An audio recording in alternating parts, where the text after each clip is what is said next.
Yeah,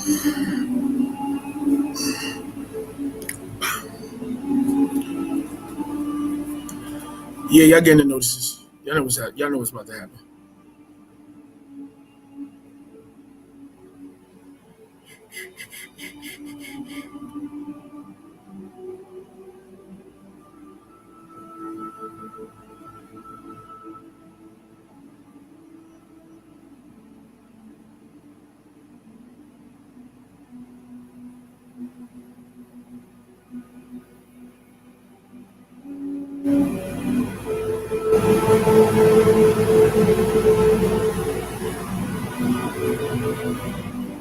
Oh, Do is here.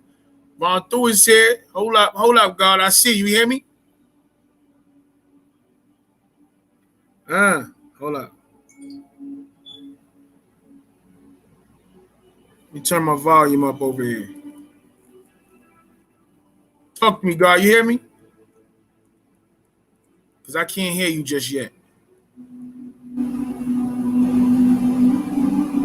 It's not you. It's me. It's over here. I'm acting up. 1, 2. But you can hear me, right? All right. We're going to fix it. Hold up. What is going on? 1, 2, y'all. You know what, Rock? Let me throw a intro on here while we fix this thing behind the scenes. Let's go to countdown.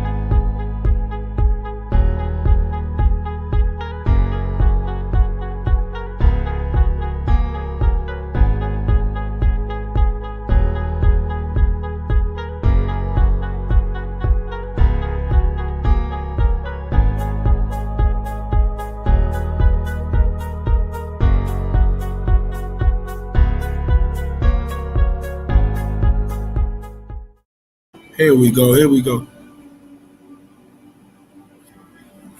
Yeah, God, what's up, man?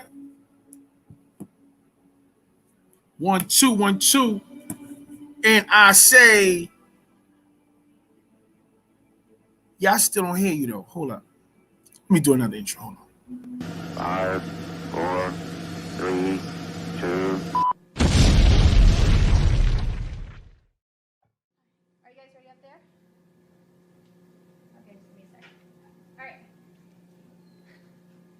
All right, quiet on the set. Ow! Peace and blessings of the Most High, of the boundless omniverses, multiverses, triverses, dual verses, and universes be upon you all. An earshot and eye shot of the God.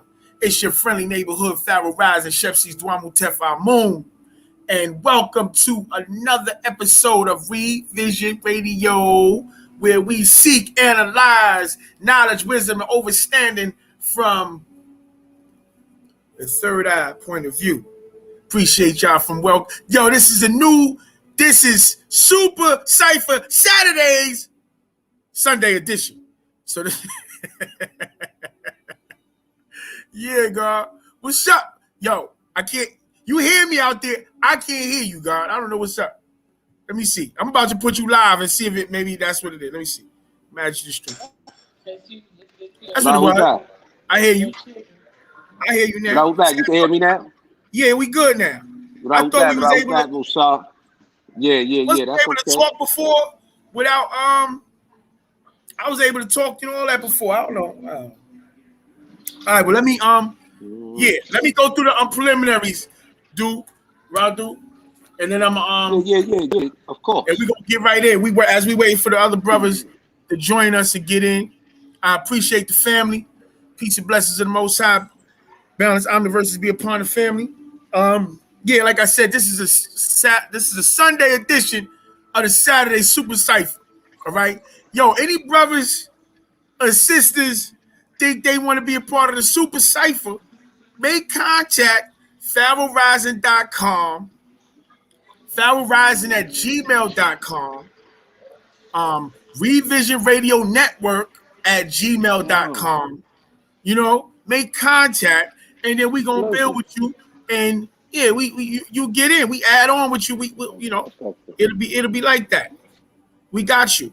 So All right, so before I begin, let me start with a kind of late. So what happened yesterday is we was at the FDMG, Dr. Umar Johnson's Frederick Douglass and Marcus Garvey Academy celebration. That's what we was at. We was at that, and you know, we on that. You know, we at where it's at. So yeah, me and the goddess was there. Hold up, I'm trying to fix this thing here. So we gonna get to all that. We gonna get to all that. You see, we got something to talk about. We got some things to talk about. We got some special people coming through. I gotta go get my phone. I don't want to get my phone because I know Amari and them trying to send me the emails and all that. So I got some things I want to read. I want to catch up on. But first, let me get into one of these prayers out of the 9. You know, I figured out how to work these angles of the light. Got to bend it on the joint like that. So, let me do a prayer out of here.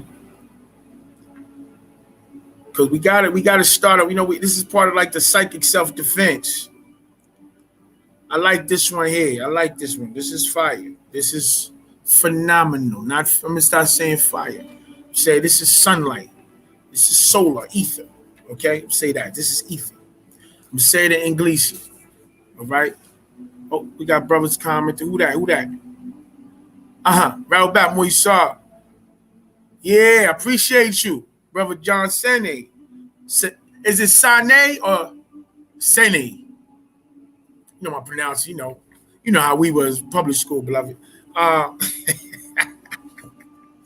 So we're gonna get the show going right now. Doing the prayer of thankfulness. I like this prayer. This is a good prayer. Okay. They rolling in. It's about to go down, y'all, tonight. Stomp it. You know, we do take the dates down. Hold up. But let's get this prayer of thankfulness going on before I release the hounds.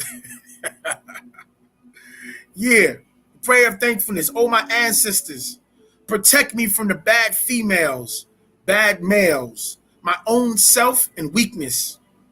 Because I am weak while living inside this flesh, this body, this skin suit, weak for temptations.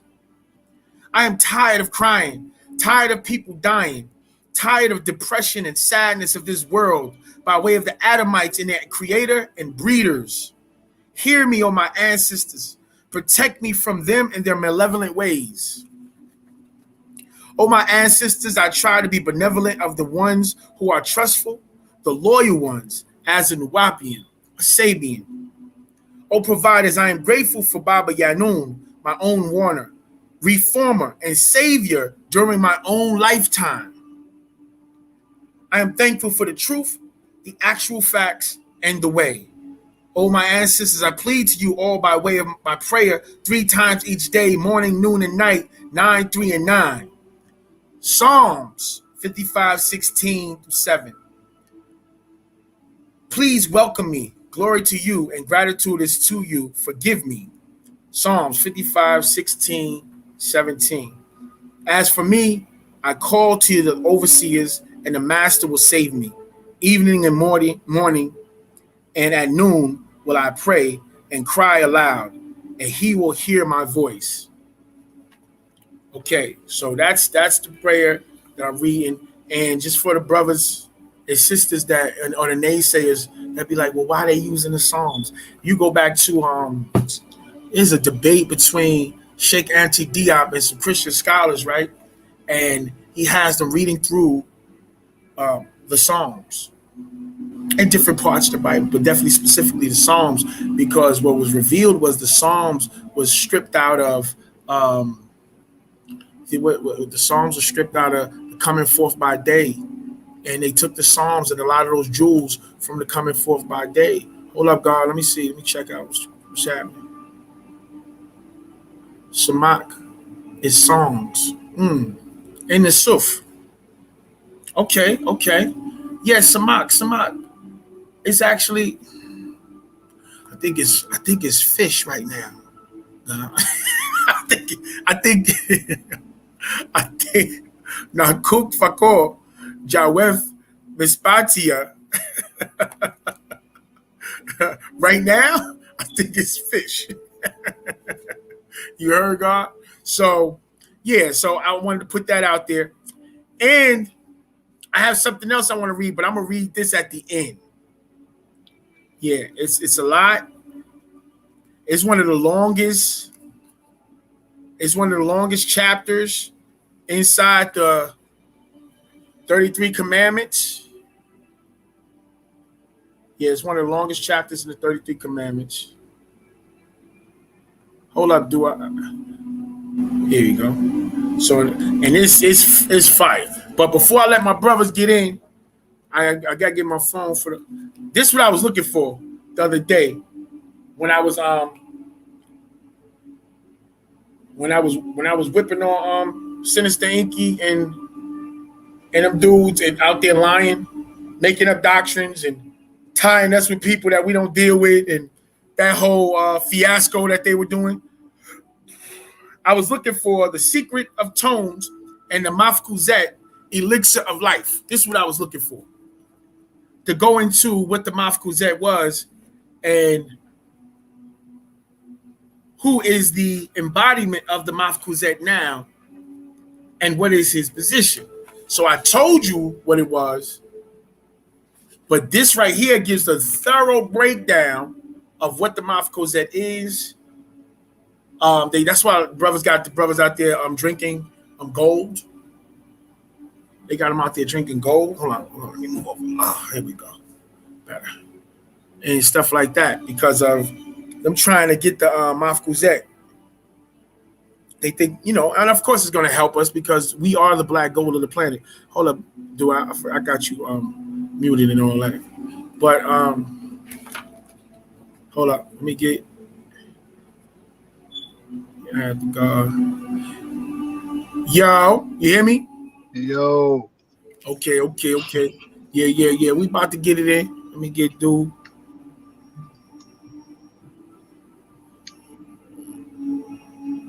Oh, okay.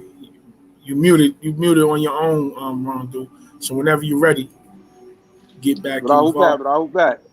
Yeah. I was just going through it. The God E King is on deck. Robert Randu. Akariasa Antu. Brothers asking questions. Let's go. What we talking about? He said, at the Antuk. He said the correct response would be Anuki Nafir, Anuki Tayub. You know what I'm saying? Like I'm good. I'm good, God. Why you trying to blow me up?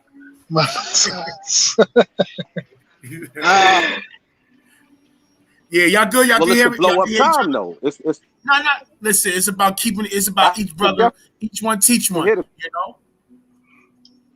Yeah, I can hear you loud and clear. You can hear me too, God. Oh yeah, I can hear you too as well, Rondo. Excellent. It's a privilege and honor to have. Mama, where you at? Give me my phone, please. On the floor over there. I've got make contact with the guards.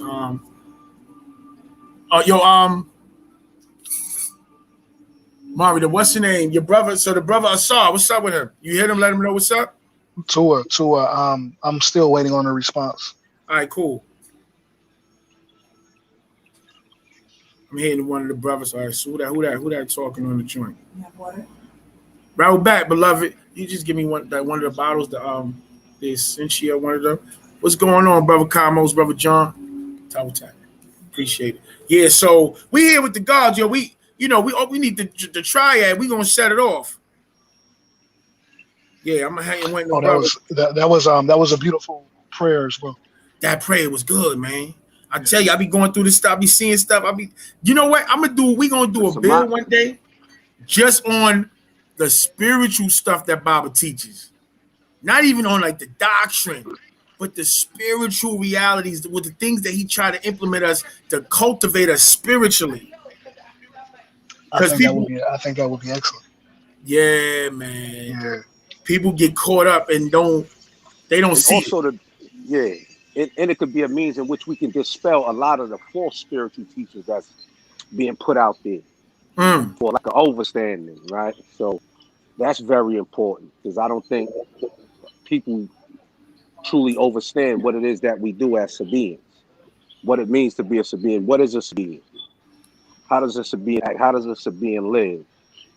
So this is what has to be brought forth in this day and time. So yeah, that's a great idea.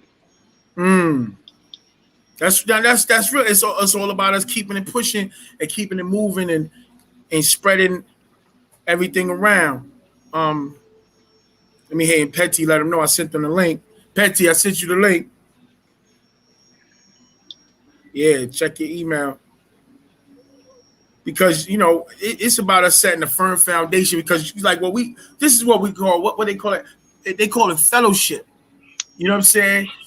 And stewardship and us being further. Fellowship is the brothers coming together and the sisters coming together. The stewardship is us taking ownership of our culture and our way of life. Yeah, absolutely. That's right. You got to take ownership of it. And that's the biggest thing for us in this day and time is just being accounted for our thoughts, deeds, and our actions. As they would say back in the days, show and improve. That's right. We, the further you go, like I got a song called Changes. Right? But they think this some new age. Yeah. Go ahead. Go ahead. No, go ahead. I don't want to overtalk you. Go ahead. I was just gonna say, because for a lot of people, they hear this term, and for many parts, they think that this is some new age religion, something that just started, just came about. That's the new thing today, right? Everybody's conscious, everybody's woke, everybody's out in the community, everybody's advocating. But the greatest problem is that what it is you're advocating is not what's needed for us in this day and time. Right. Listen, to add on, what happens is we just remember these are the offspring, the kids, right? And even their parents. We destroyed their religion. With the actual facts. But instead, I went through this personally with my ex-wife in Orthodox Islam. And she literally said to me, she was like, you ripped the carpet from under my feet dealing with Islam. She's like, you destroyed the fabric of Islam for me. And she said, you left me with nothing. And I retorted and said, no, I gave you Nuwapu and you rejected it. There's a difference. See? And that's the problem. They're running out there to the Celtic, to the Wiccanism, to the Satanism. All these heavens is witches now, right? All this is going on, right? But the Wu Nuwap, they teach them how to be goddesses, give them the black print of reconnecting with that original spark that they're the embodiment of. Yeah, but they want to reject that to go into a fake version of it with these mukasus. So that's what happened. Right. Part of the problem of it is, God, is that what is being taught in the household. We got to remember. I mean, we understand. Why women are attracted to these things.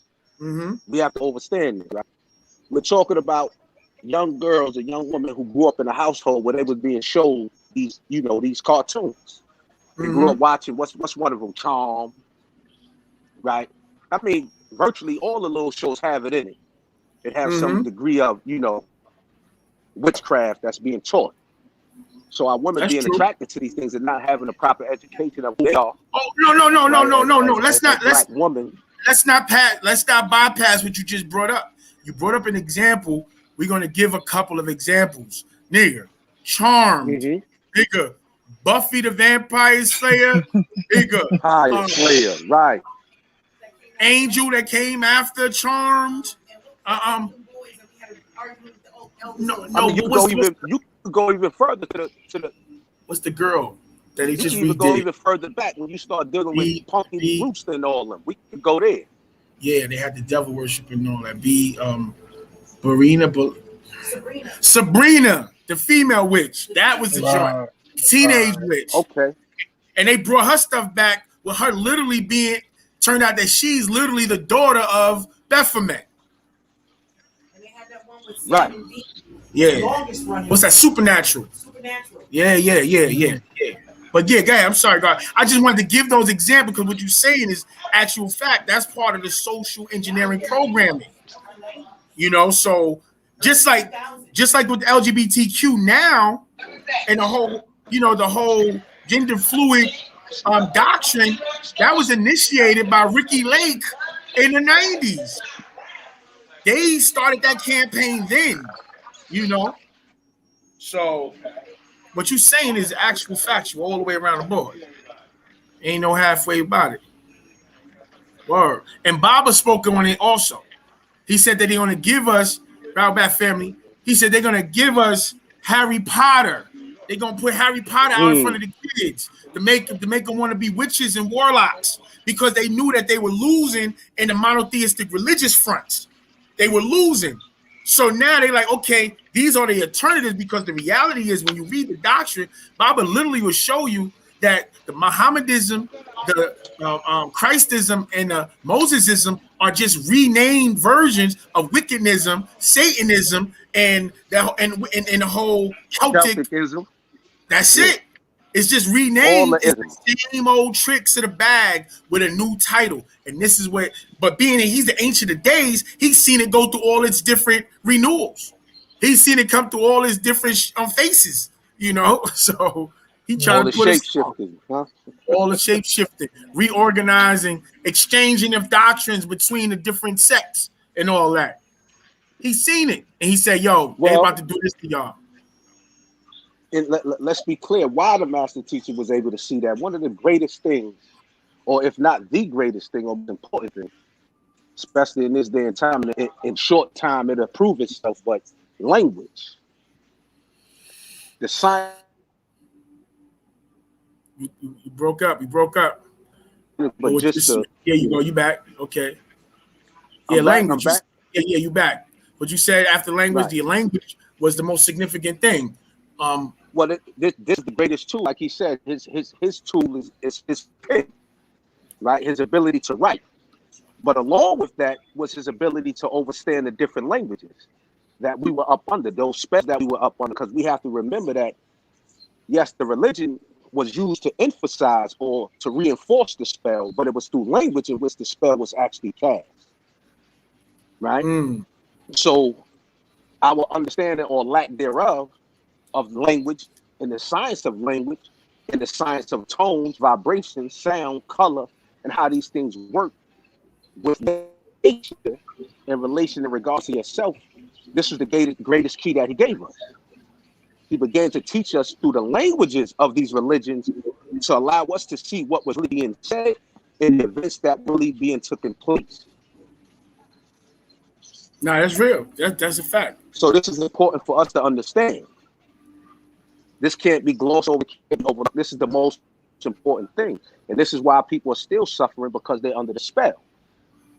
They can't break that language, that barrier that keeps them away. So now people may think of, look at that, okay, we're saying language. You said no, but when we're saying language, you have to represent or know what a language represents to a people. It's the foundation of one's culture. It's how you express yourself, right? It's everything involved in who you are as a people. So we're talking about that divine intelligence and how you express it. This is what we consider to be a culture. And language is the key that allows you to establish that. Because we know through language, sound, tone, vibration, let's be clear when we say language, right? Before we get into the grammatical aspects of it, we have to understand the tonation of it. So through these tones, through these vibrations, we understand that these things connect and work with our physical bodies, or what we may call our biophysical or biochemistry, right? So if I could use that term, just to give some clarity. But anyway, come on. So we have this matter going on where our people are, what's the word I'm looking for? They lack knowledge and information, or correct knowledge and information by way of language. Right? We don't know what proper and correct language is. Not to mention the fact that many of us still today do not even actually speak what we call the old King's language, right? The English language or the bastard language, the language of the behemoth of the beast itself. So this language that was used to cast this spell on us is the language of the wicked. This is what we have to understand. So for the master teacher to come on the scene and be able to know as the master of the master of the Kalam,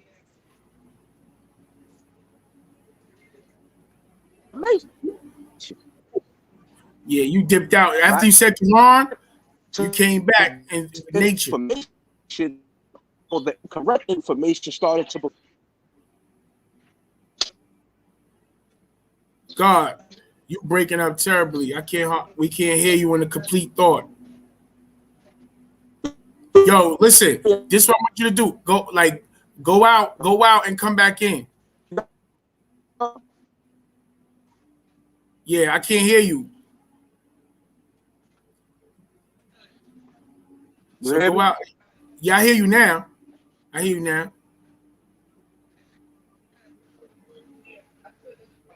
Okay, speak, God. You got the floor, definitely. I can hear you now. We good. But you was breaking up like sound wave, laser beak, eject, rumble, eject, like you sounding like that. You know what I'm saying? So I literally just gotta let me tell the God that we live. Yeah, we live.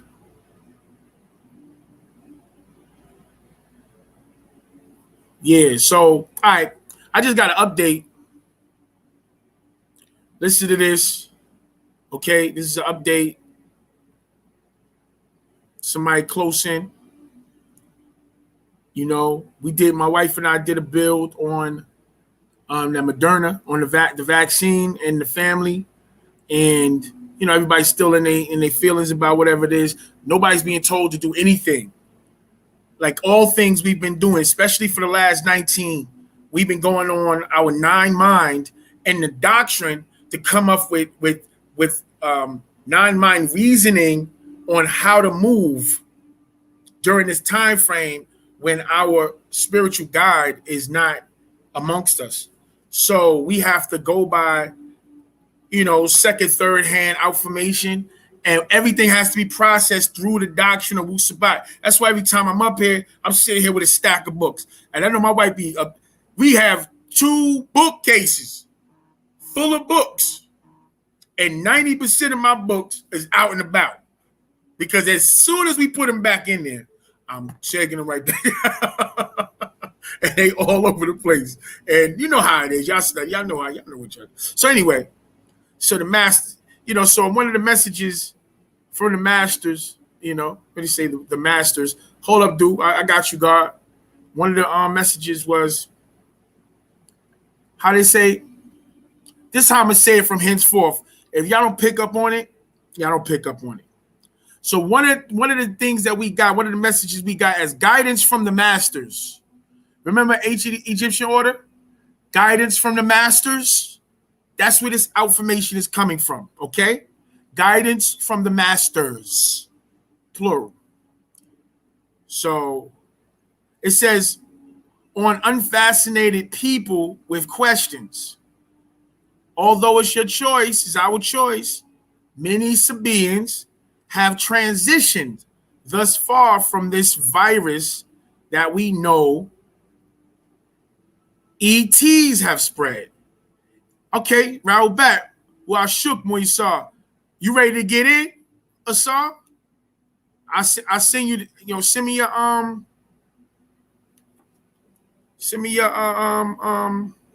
email so I can send you the link. Let me see. Hit me with the link. Hit me with your email.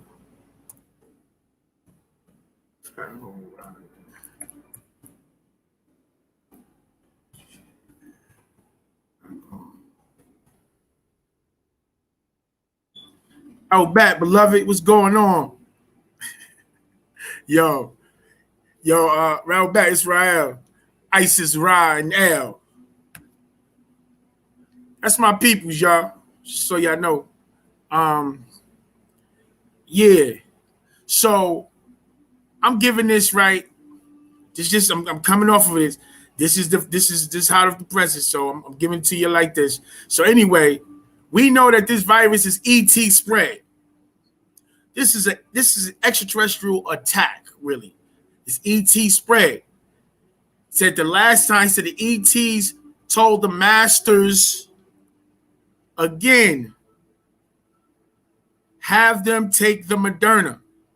Now that's only if you trust the wisdom and guidance of the masters, or at least those who are conveying the message.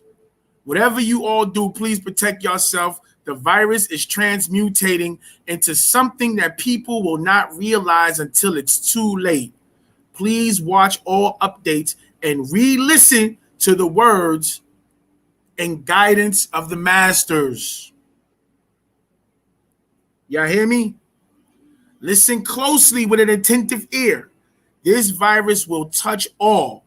It's creating a new stock of humans for this new world. Now, I'm going to say this. We know that Baba, like we've had all kinds of revelations and prophecies throughout the years. And we know that the masters have guided us.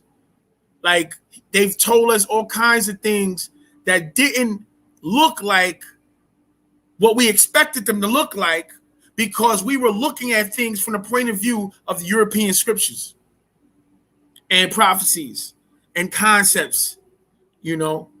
So, for example, when I'm letting you back in right now, dude. So, for example, when it talks about the Elijah the messenger, we know it's talking about Elijah Muhammad, the most honorable Elijah Muhammad. When it talks about the prophet that John the Baptist and them were talking about prophesizing, we know that the prophet that they were talking about was the prophet Noble Jew Ali. That's what we bear witness to as Sabaeans. If you don't know, go read the Bridge of Salvation. You know, I'm gonna give you references. I ain't messing with you. You know, this is our thing.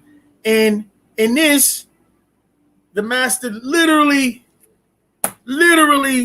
explained that Fard Muhammad was the Muslims' angel Gabriel.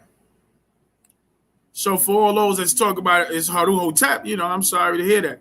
But the master didn't say that.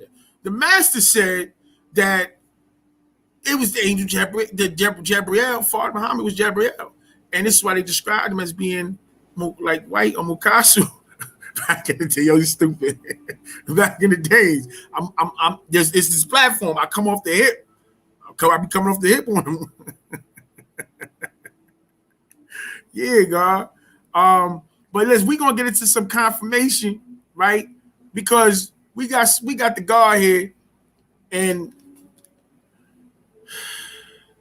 he's actually a ringer. You know, like in the hood, we be having like basketball tournaments, and then you catch one of them short old niggas that look that one of the black brothers that got the Michael J. Fox syndrome, so he looked young forever. But this nigga, he been looking like he in high school for 25 years after high school, right? And you put that on the ball court with the high school students, and you bet that money, we got a ringer. That's what my brother, he's a ringer. So we brought him in here on the platform. I'm still waiting for Petty to rock in. They probably will come in after. I got it. I'm sending him the link now. He got it. Petty gonna come in after chant. It's all right. We gonna chant up here anyway. Petty Ray.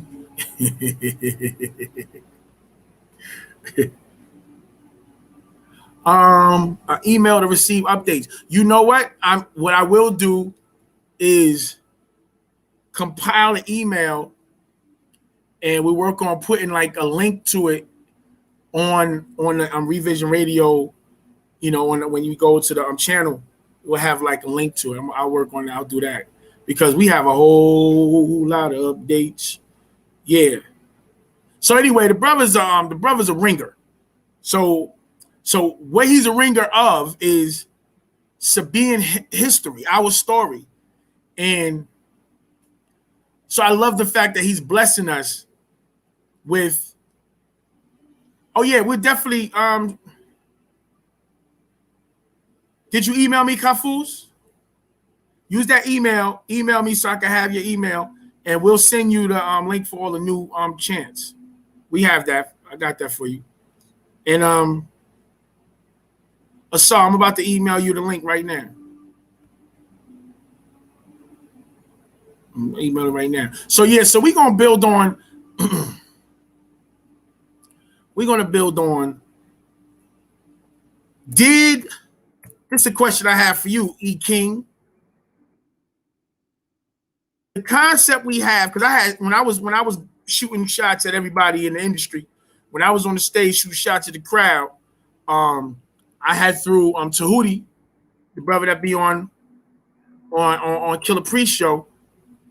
I had threw some shots at him, talk about his Renaissance act, you know, and was talking about how he had shot down the cycles of the of that we teach. We teach about, you know, that there's 24,000 year cycles in the moon cycles and sun cycles, and there's 6,000 years for each cycle, right?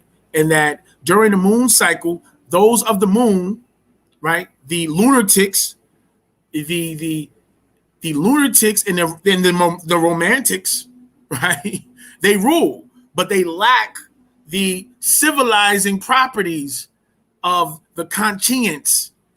You know, see, this takes us back to Pakadush Wahat, the holy tablets, where we talk about the 9 ether and the 6 ether, the conscious gases, and then the conscious plus conscience gases, or that people say conscience, which deals with moral and integrity, you know. And so during the moon cycle, those that don't have the morality and integrity, they rule over the people. Coinciding with, like, you deal with like things like in the lessons, you know, God around do, you know, the lessons backwards and forwards, talking about the idea of when Musa was being, as a half original, was being taught, right? And he taught the devil the science of trick knowledge. They were being taught the science of trick knowledge because it was now their time for them to inherit controlling the world. And by now inheriting controlling the world, we had to give them the sciences in order for us to still be here after that cycle of their control was over. So when you look in Genesis and it's saying that man or Adam was being given control over the fowl in the air and the fish in the seas and all the animals, and we're naming them, and when you're looking at all inside of all the different scriptures, it was talking about the 6,000 year control that the Mukasu or the Adamites were being given over the planet. Okay. During their time, we go dormant. We go through this amnesia, literally this total blanket of amnesia. You know, I got you. I see you, God. You back on. We go through this total blanket of amnesia. This is why people say, okay, well, if we ruled the planet, then why? And they were walking on all fours, eating raw flesh. Then why? And how could they now take the planet from the gods? Because the universal laws take precedence over everything, and it was the time for them to rule. And now it's time for us to rule, which is why the whole world is in an uproar. But we won't step into our destiny. We won't step into our fate. We won't, like we write out, how Elijah said, we write our history 25,000 years in advance, and now it's upon us, and we refuse to step into it and claim it, and they're using it to try to get extensions of their time. I'm saying all this to say that that's what we teach as Sabaeans and Wapians. We were taught this by the master teacher, right? Dr. Malachi Zadok, Kobina York Okran. So some people, matter of fact, the brother Tahuti specifically said that concept of the cycles is a lie and was given or stolen from Dr. Malachi Z. York, Baba Yanun, from the messenger, the most honorable Elijah Muhammad, and that it's fake, it's wrong. They made it up. I ask you, brother E. King, is that right and exact? Or shit. is that right and exact? Or can you give us some historical, our historical, my historical references? Oh, did it run them out? Did brother E. King leave? Was it too hot? It's too hot. Boom, ba-doom. Boom, ba-doom, boom.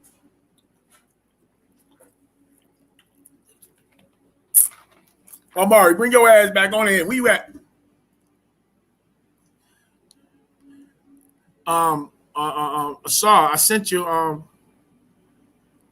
Did I send it? Let me see. Oh, you got back. You got back. I see you. Yo, You with us? You with us? I hear you loud and clear. Can you hear me? Yeah, I hear you. That was a very good review on the cycles. I appreciate that. I do my best, you know. That was an A through Z for dummies. That was quick. Yo, those are screenshots. I gave screenshots. Yeah, Oh, I gave screenshots, God. Yeah, talk to us. So can we find that? Go ahead, build on it. How you build on it? Oh yeah, absolutely. The Sun and the Moon cycle is a part of old Sabian literature, and so it's very easy to think that concept was first introduced by Fard Muhammad and Elijah Muhammad. It's very easy to think that because of the Sunni influence within this country, right? So because 90% of this country, in terms of African Americans and people that originate here, because they're Sunni, they wouldn't know Shiite concepts. Right? So within Shiite Islam, there's a 7,000-year cycle that dictates religion, politics, and government. Yeah, talk about that. Right? It's called the 7,000-year cycle within Shiite Islam. Now, that concept ties into the Judaic concept of the 6,000-year cycle, right? If you read the book of Barnabas states that the world will be destroyed after 6,000 years. Yes. And 1,000 years of chaos, right? That's in the book of Barnabas, right? But there's a corpus, a Sabian corpus that predates Barnabas. And in that corpus, it mentions the Shamash el Dawar and the Shamash el Dawar. Yeah, sun circle or cycle, Dawar. Yeah, the sun cycle. And it mentions the Qamar el Dawar, the moon cycle. And according to this Sabian manuscript, this Kitab el-Sabat, right, these two cycles fluctuate, right? And Adam was the first prophet, according to this manuscript, was the first prophet of the Qamar el-Dawar, the moon cycle, right? So that concept came from the Sabians, who were farmers and astronomers who witnessed these cycles come in and out, right? That cycle came from them into the book of Barnabas, into Shiite Islam, and then it came into the Nation of Islam's doctrine, right, in the 1930s. And that's how we know it. That's how a majority of people know it. They know it from the Nation of Islam. But once again, they don't even know it from a Shiite perspective or the Book of Barnabas perspective. And they darn sure don't know it from an ancient Sabiic perspective. But yes, the Sabians of old did mention the sun and the moon cycle by name. By name. They go so deep with it, so precise with it, that they say that Adam was taught by a man who carried two staffs with serpents wrapped around them. And this man, he came from the sun cycle, and he taught Adam everything he knew in the garden. They say, hold up, they literally say that. Absolutely. So in due time. Here they say that again. Hey, hey, this is a 50-day notice. 50-day notice. Y'all been put on notice. Yo, this is a 50-day notice. The critics, the know-it-alls, you got 50 days to bring that source to the people. 45 and counting. Actually, we like it's like 40 days right now. Right. Yeah, You got 40 days to bring that notice to the people. yeah. Of where the historical source of the sun and the moon cycle is mentioned. If you don't bring that source to the people, we will. And from that point on, you'll never be able to say Afro Unu created that, or the most honorable Elijah Muhammad created that concept, or Shiite Islam created that concept, because that concept predates both Shiite Islam, it predates the Book of Barnabas, and it predates the wonderful organization. Y'all heard what the God said, man. That's ancient of days information. That's what he's saying. That's just our stuff, and that's it. And it coincides, man. It just coincides with what the master's been teaching. Even talking about that's the most honorable Elijah Muhammad. How he was a part of that pathway to reintroduce us to our original way. Absolutely. You know, and the misunderstanding that when the messenger is saying that our way of life is older than the sun, moon, and stars, right? And he even saying, using the word Islam. Islam is older than the sun, moon, and stars. He's talking about the peaceful way of life of origins, not this orthodox monotheistic sect that was set in motion, you know, which we know when you study the history of Islam is really a Christian sect. Because there is no Muslim. You're not Muslim and dealing with the Quran and everything that was taught if you're not waiting for Isa ibn Maryam to show his face again. Okay, so in all reality, you're a Christian. And we know with Khadija and her uncle Waraka bin Nawfal, who was part of the Catholic Church, they were part of initiating the Prophet Muhammad, sallallahu alaihi wasallam. We're going to give him the respect. And they was a part of initiating him to a new recalibrated form of Christianity, you know, in order to indoctrinate and control the trade in that area, you know. So I be knowing some stuff here and there. Absolutely. And if I may add to that, Bill Shepsis, if I may add to that, right now I'm reading the tafsir of Ibn Kathir. Islamic tafsir. Yeah, right? I got you. And within that tafsir, he explains that the concept of people being born in their natural religion does not come from the Muslim. It actually comes from the Sabian.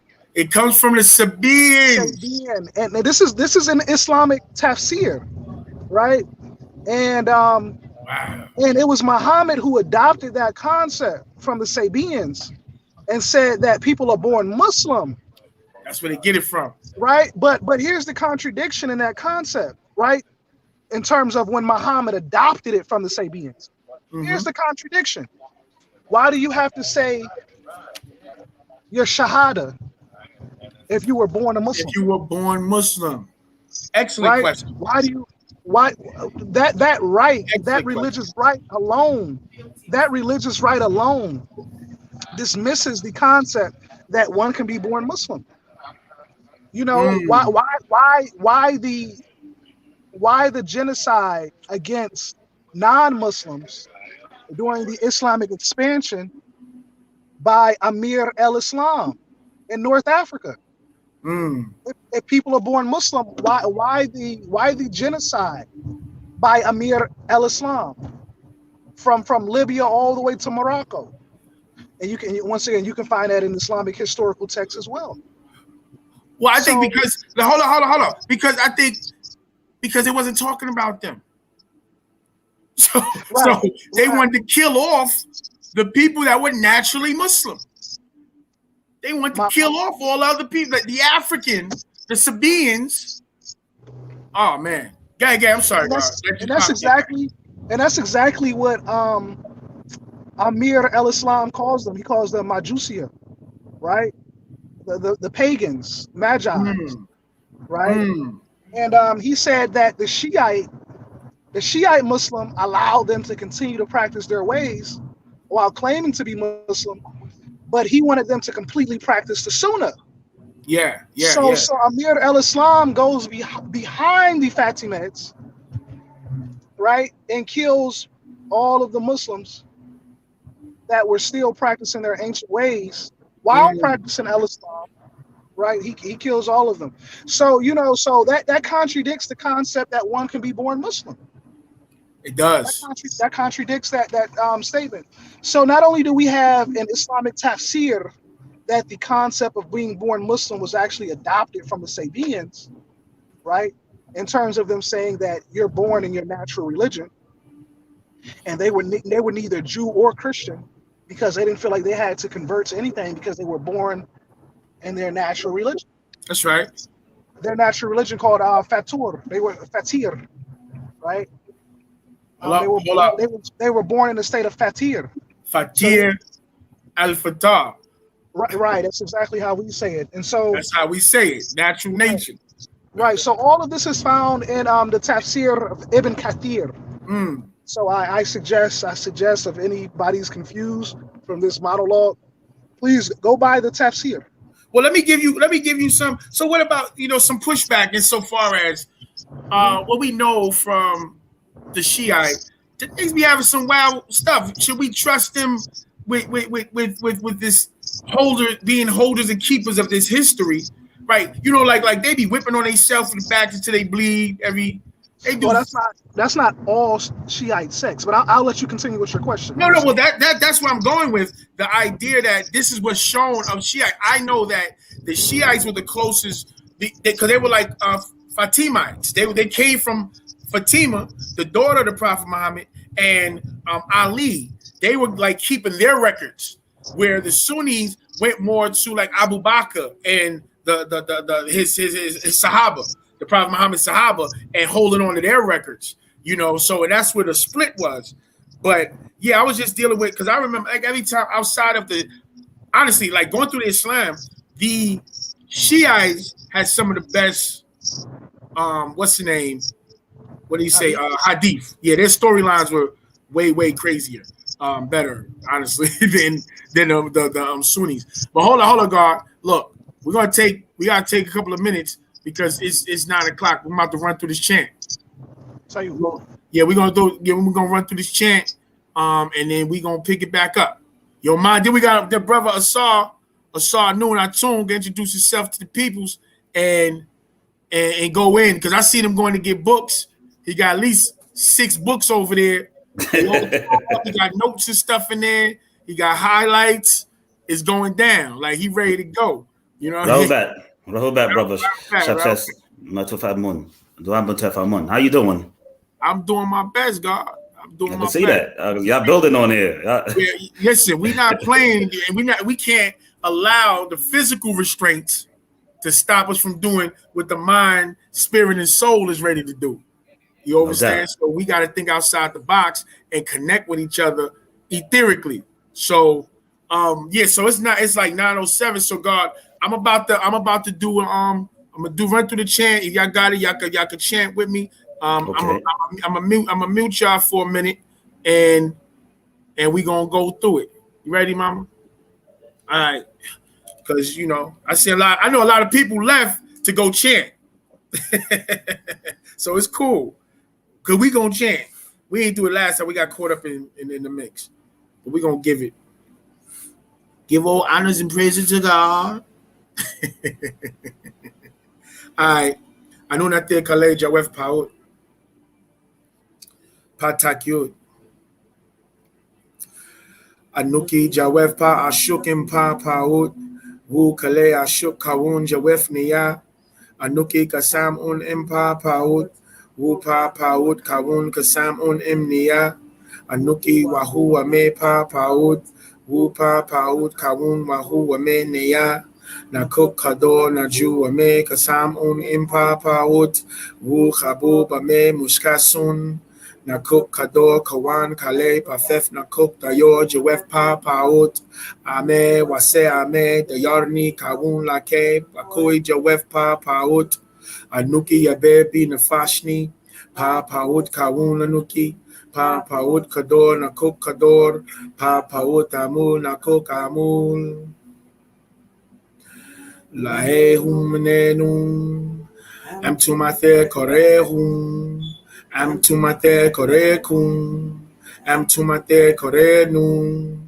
Amtumate Jawef Neya, Amtumate Neya Wuanuki Hum, Yaye Ashukraye, Asmu Jayenu, Yaye Nataru Afuknum, Anunate Mukradukum, Yaye Nataru Afuknum, Afuknum, Yaye Nataru Num, Anum, Atum, Atum, Amun.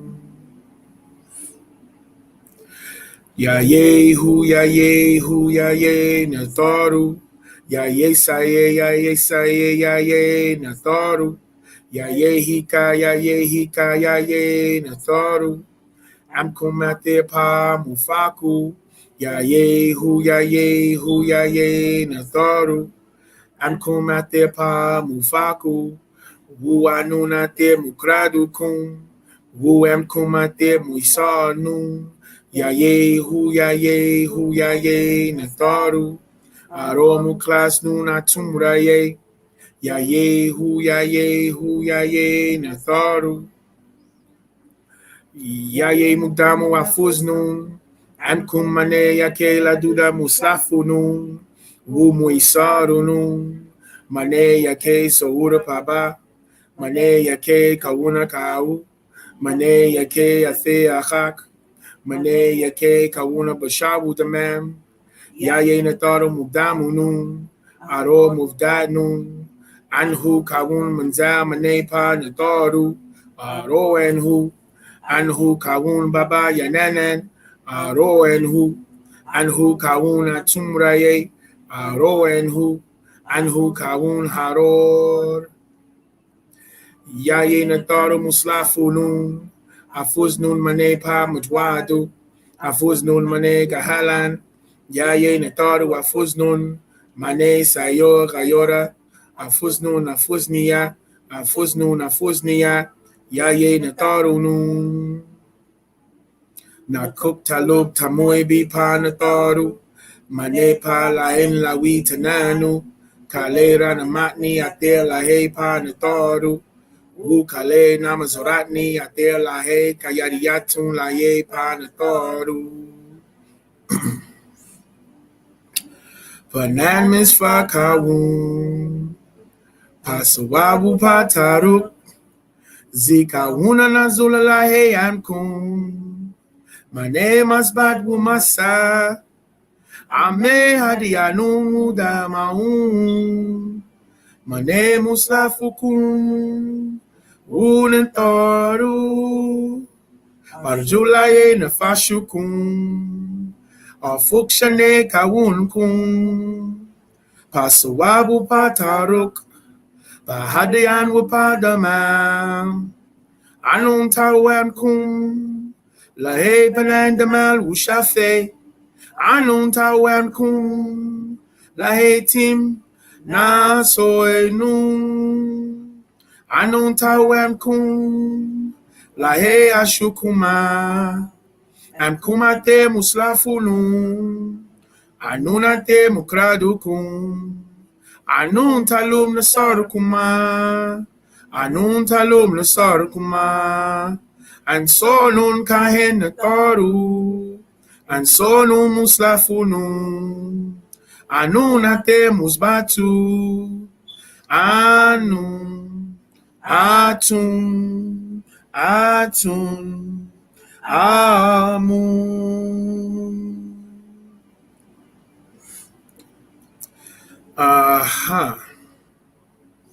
Nataru nun, yaye muftaru, yaye nataru. Yaye atumraye, yaye natar. Yaye nun, yaye natar. Yaye nun tat, yaye natar tat. Yaye ha, yaye natar. Yaye hatat, yaye natar tat. Yaye kak, yaye natar. Yaye kak tat, yaye natar tat. Yaye amun, yaye natar. Yaye amun tat, yaye natar tat. Yaye atum, yaye natar. Yaye shishash, yaye natar. Yaye tafaf natat, yaye natar tat. Yaye sabab, yaye natar. Yaye natat, yaye natar tat. Yaye orash tat, yaye natar tat. Yaye Asar, Yaye Nathar. Yaye Nababtat, Hatat, Yaye Nathartat. Yaye Satak, Yaye Nathar. Yaye Hara, Yaye Nathar. Yaye Haptwi, Yaye Nathar. Yaye Anaktat, Yaye Nathartat. Yaye Aha Hara Twi, Yaye Nathar. Yaye Nafartum, Yaye Nathar. Yaye Mantu, Yaye Nathar. Yaye Bapti, Yaye Nathar. Yaye Sakamtat, Yaye Nathartat. Yaye Hatat, Haratat, Yaye Nathartat. Yaye Ba'ibish, Yaye Nathar. Yaye Patah, Yaye Nathar. Yaye Basastat, Yaye Nathartat. Yaye Imhatap, Yaye Nathar. Yaye Hu, Yaye Nathar. Yaye Matat, Yaye Nathartat. Yaye Mahat, Yaye Nathartat. Yaye Khafafra, Yaye Nathar. Yaye Maskanat, Yaye Nathartat. Yaye Rayetat, Yaye Nathartat. Yaye Kantamantiu, Yaye Nathar. Yaye Hika'a, Yaye Nathartat. Yaye Nathatat, Yaye Nathartat. Yaye Ma'at, Yaye Nathartat. Yaye Ranantat, Yaye Nathartat. Yaye Shai, Yaye Nathartat. Yaye Sashat, Yaye Nathartat. Yaye Maftat, Yaye Nathartat. Yaye Sabak, Yaye Nathar. Yaye Anap, Yaye Nathar. Yaye Khanum, Yaye Nathar. Yaye Khanash, Yaye Nathar. Yaye Patanum, Yaye Nathar. Yaye Saye, Yaye Nathar. Yaye Hatat, Yaye Nathartat. Yaye Amas, Yaye Nathar. Yaye Sarap Twi, Yaye Nathar. Yaye Atun Raye, Yaye Nathartat. Yaye Jehutwi, Yaye Nathar.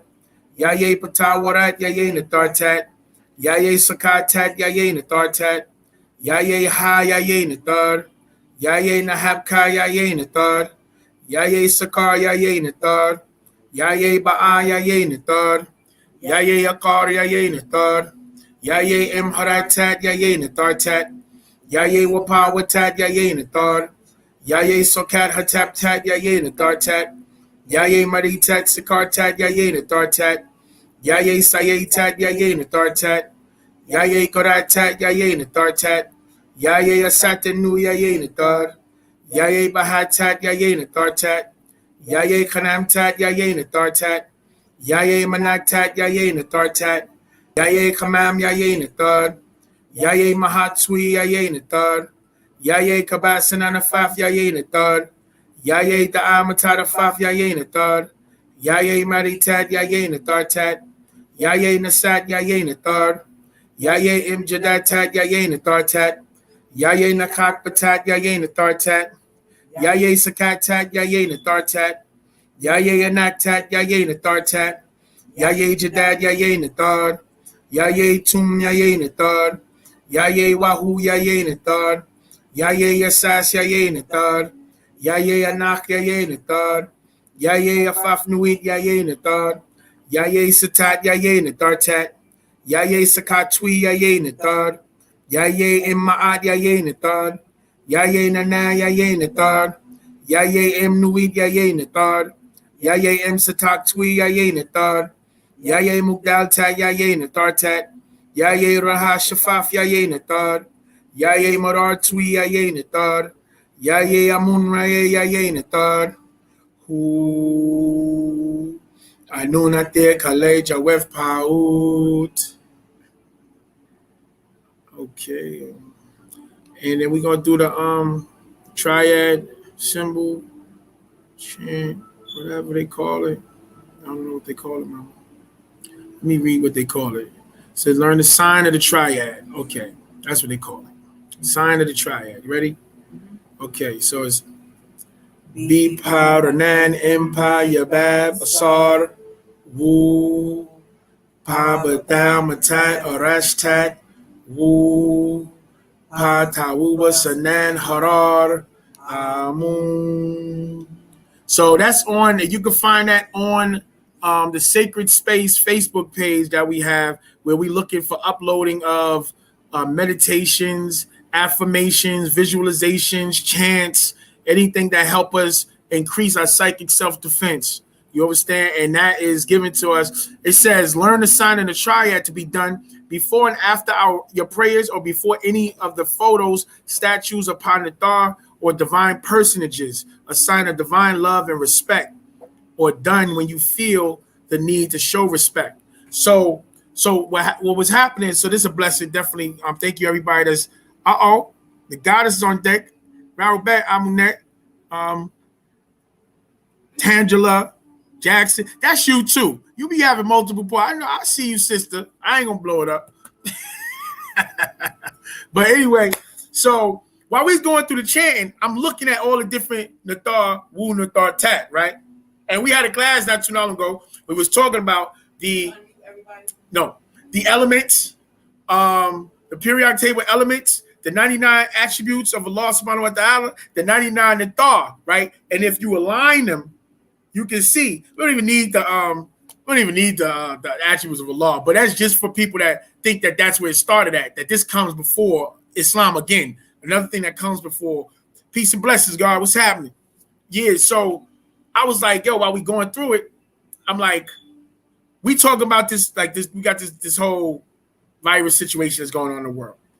We have healers amongst the Nathar, Wu Nathar Tat. We need to start compiling.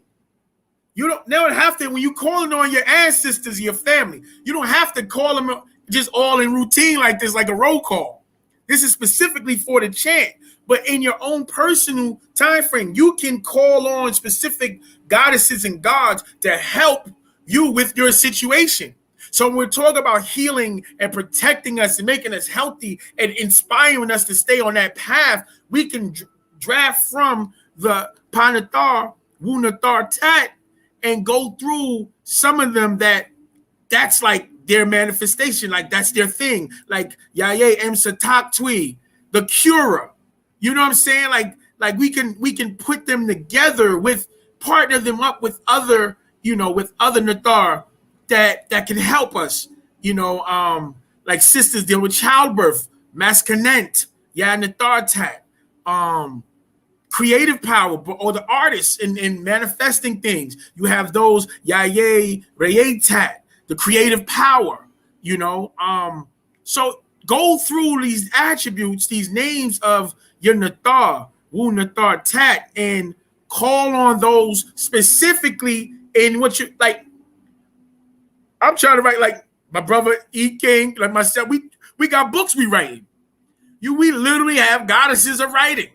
You know what I'm saying? That we can call on to aid us in our scribing. This is the time we in right now, y'all. Molder and creators, like, yo, this is the time we in. Use your tools to apply to your life, because these people have been using their tools against us. And it's time for us now to counter that by using our tools. Well, we wait for the God to get back, but so Rahubat family, let me do my roll call. Appreciate everybody for stopping in. Rahubat to brother John Sene, Kamos, Kahinmet, Ebe, Rahubat beloved. I appreciate you. Rahubat to Nefera Sent, over to eating on my food. Rahubat to brother George Bristol, Kafuz Tarif, again, brother Asar, he's here with us now, so that's a blessing. He about to speak. I got you, God. I got you, Mark. Rahubat to brother Israel, Isis Israel, Kafuz Tarif, sister Amunet, that she's going eventually she's going to give up the secret to eternal youth, and she's going to be revealed as immortal, eternal, one of those ancient goddesses that just came back to watch us from amongst us, because she looked like she just got out of hospital. Rahubat Autoholics and brother Asar. I'm adding you back in, and brother Asar, when you get in, you can introduce yourself to the people and build, and we gonna go from there. Anything you want to add on, brother Asar, pardon me if I okay, everybody can unmute yourself. Yeah, I was just getting some of the material, some of the scrolls and stuff like that, to comment on build on. But peace and love. Rahul back to all the family that's in, Talk about and it. it was definitely a great. Give us a brief walk through your journey. Introduce yourself, and go in. You seen any of the shows? Oh, definitely, most definitely. Okay. I've definitely been watching the shows. Okay. So if you had any add-ons from any of the shows, anything that was like, stirring up, this is your time. Let it out to the people. Let's go. It's definitely a lot to build on. Fact, we got M Great King in the house. I mean, a brother E King. Facts. And he's definitely. I heard him building about the Sabaean stuff earlier, and in another show, I was talking about a lot of things with the master as far as the Yanun stuff. Yeah. The show probably I think it was Saturday. On Saturday. Super Ciphers last week. Yeah. This is the Super Cipher Sunday edition because I couldn't make yesterday. I'm gonna build on that later. But because I got some material that's gonna go along with that. We're about to display some material that's gonna. We'll come on in. Let's go. Well, give me my book back. So I ain't got no pen over here. I got all these books and no pen. Ain't crazy. My journey started in the early 90s. I was a seeker of facts and truth. And I came by way through family members and friends that was, involved in the Ansar al-Wala community. And I had around 91, 92, I was introduced to my first book, the Book of Revelations. And there was another scroll that the master had wrote. And since then, I've been hooked. Okay. So I worked the journey with the master for years now, to this day, with all the trials and tribulations that's going on and all the hating towards the nation and the master. I've stuck to the script, and I'm still with the family and with the tribe, and I'm not going nowhere. He's the most profound teacher that we have in this day and time, and he's very misunderstood, and he's very disrespected in the so-called conscious community. So we had to settle. We had to build on these things. We had to elaborate on these things, and just to show the world that these teachings are supreme. I agree. They're unshakable. Unshakable. I agree. Which is why he gets so much heat. Which is why they on it back so much, because he's a threat to the foundation and fabric of these people's authority and the scam and grand hustle that they have over the minds and souls of our people from generation to generation. Now, let me say, I'm gonna say something. You look like one of the other brothers. You got some brothers that's inside the tribe? Yeah, I got a brother. His name is Atum Tare Hotep. Your brother's the brother with the clothing line? Yeah, Afrophysics. That's my older brother. Come on. All right, yeah, because I'm like, I got similar features. I'm like, hold up, this the guy? Afro. Yeah, okay. That's what's up. So what you want to add on to the super? Well, a lot. Thank you for being here. I appreciate your energy. The subject about Baba's divinity and it being in question, and as far as whether he made up the whole Melchizedek Michael thing, is there anything outside of the teachings that were speaken about by other societies of times past that mention the same format in which Michael, Melchizedek, Yanun is supposed to return? Is that written outside of the doctrine insofar as because people are they're assuming or they're under the impression that this is a product of Panabab Yanun's mind. Everything is in his own head. Yeah, that's a fact. That's they think he just popped some stuff together and wrote a book on it based on some fallacy. Well, let me say this real fast. One of the reasons, and I say this to my wife all the time, one of the reasons why the view of Baba is like that is because most of the other doctrines and teachings and teachers, most of them were all just trying to find a hustle. And so that's where they come from was. So they now projected that on him. And as far as they're concerned, he had a 50-year hustle that he finally got snatched up on because they were like, he got a good thing.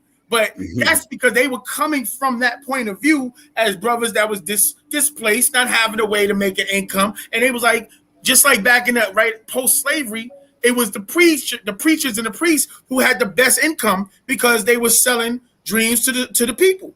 No You doubt. understand what I'm saying? So that's one of the main reasons why they look at Baba like that, is because they think that he was just hustling like them, because they didn't understand his methodology. They didn't understand his movements.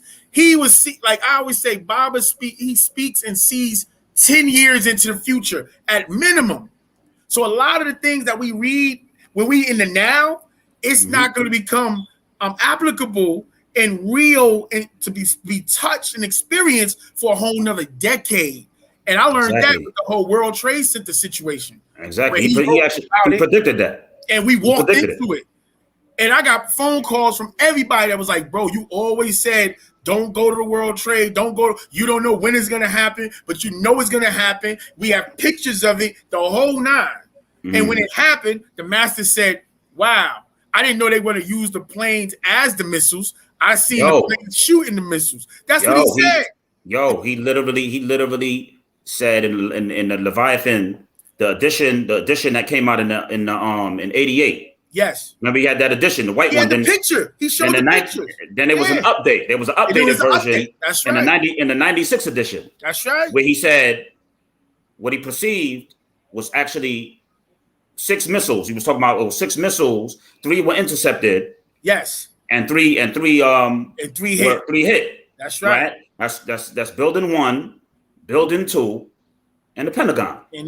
Come on, man. And they didn't find amongst that wreckage, they didn't find the fuselage with an engine, a plane engine. It was not in the wreck. There was no dead bodies of human beings in that wreckage. Listen, that's a whole nother show.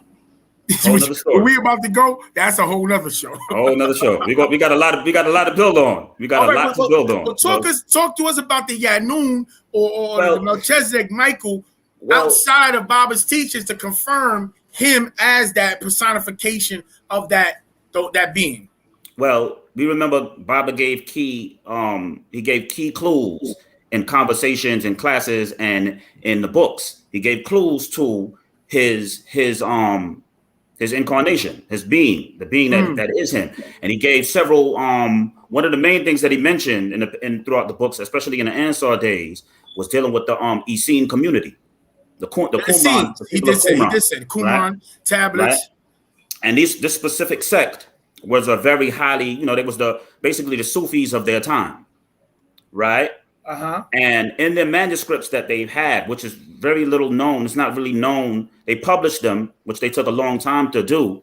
But now that they're out, they mentioned many things that Panabab Yanun had explained to us years ago, especially dealing with his position as a being that was supposed to come here to teach and reform, right? Within these Dead Sea Scrolls from the Qumran tablets, or what they call the Qumran records, we find that in the community mentions a visitor, a divine visitor that it's supposed to arrive at the end of an era, the end of the cycle of what they call the cycle of evil, right?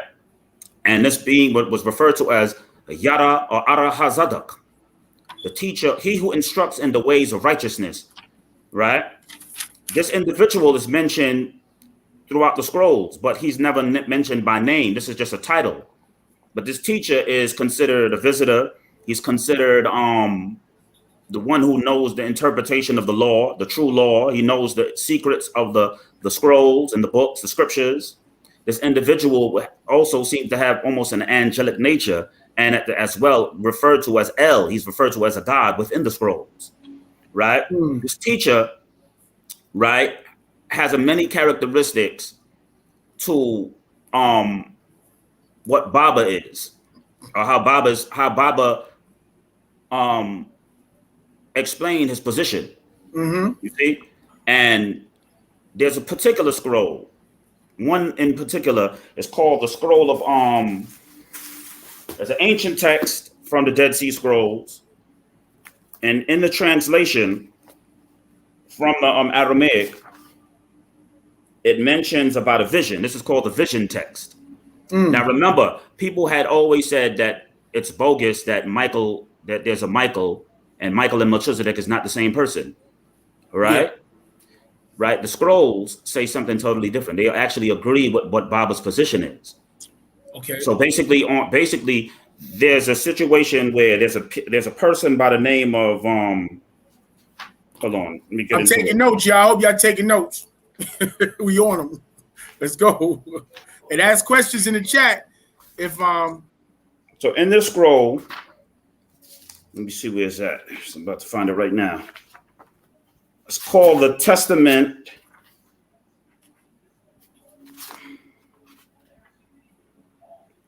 The Testament of Amram.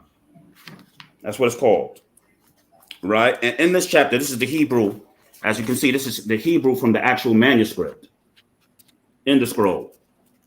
Hold on, which way am I going? Yeah, this is the Hebrew part of the manuscripts that survived on the parchment, and this is the translation. Right? got you, I understand.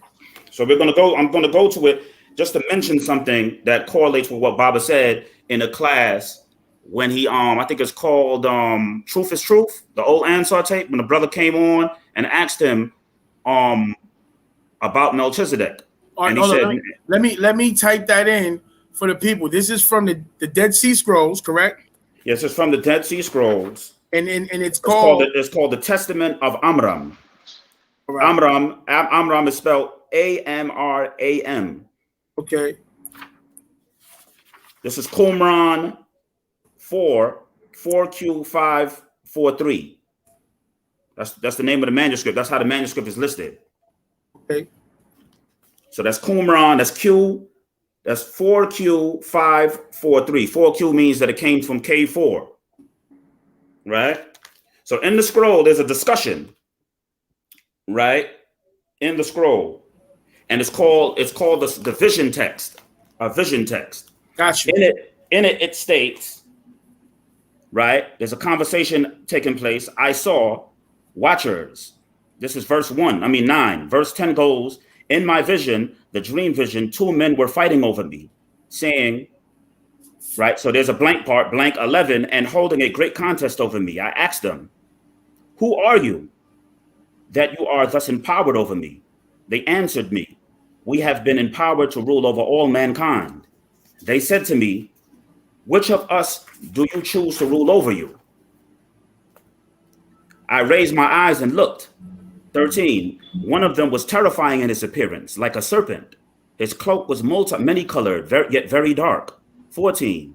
And I looked again, and in his appearance, his visage was like a viper, and wearing 15, exceedingly in all his eyes. Fragment 2. 1. I'm empowered over you. 2. I replied to him, this watcher, who is he? He answered me, this watcher, and his 3 names are Belial, Prince of Darkness, and King of Evil. I said, my Lord, what dominion? And he said, every way which is darkened or evil, or the works that are of evil, in darkness he. 5, you saw he is empowered over all darkness, and I am empowered over all the light. So this is the type of theme that they have against good versus evil. This is how they describe. Yeah. This old school, way of light versus darkness. I understand. From the regions of the highest regions to the lowest, I rule over all light, and over all that which is of God, I rule over every man. Of grace and truth, over all the sons of light, have I been empowered. I asked him, what are your names? 2. He said to me, my 3 names are Michael, and Prince of Light, and King of Righteousness, Melchizedek. Right in the scroll. Okay. So for people who are doubting the position on whether or not these 2 beings are not the same, the people who wrote these scrolls would say otherwise. They agreed with the same. That's right. Different names for the same being. I got you. Yes. And but you have the religious, like one of the arguments that the Christians use is that Melchizedek is Jesus, and that's his angelic name, his heavenly name. No. Why? Because Jesus was called the Prince of Peace.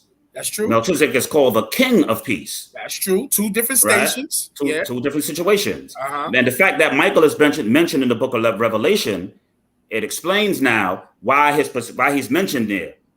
You see, why is he mentioned there? Because he is the Melchizedek that they're talking about. They're talking about him in the book of Revelation, chapter 1. They're saying he looked like onto Jesus, or he looked like Yeshua, but he was not. He looked like the Son of Man. When it was explaining the revelations of Jesus Christ. John was describing it, and it said one who was like unto the Son of Man. So he was like him, but he wasn't him. He wasn't him. And that also in preparation, when we was coming up through those schools where Baba was explaining how even though the world is waiting for this Jesus character, that when you read the scriptures, it speaks of someone else coming to prepare the way before him. Yes. And that's what they're ignoring. And that individual in that instant where John was talking to this individual, one who is like unto the Son of God, the Son of Man, that it wasn't Jesus. He thought it was, but this was the high priest. He was after the order.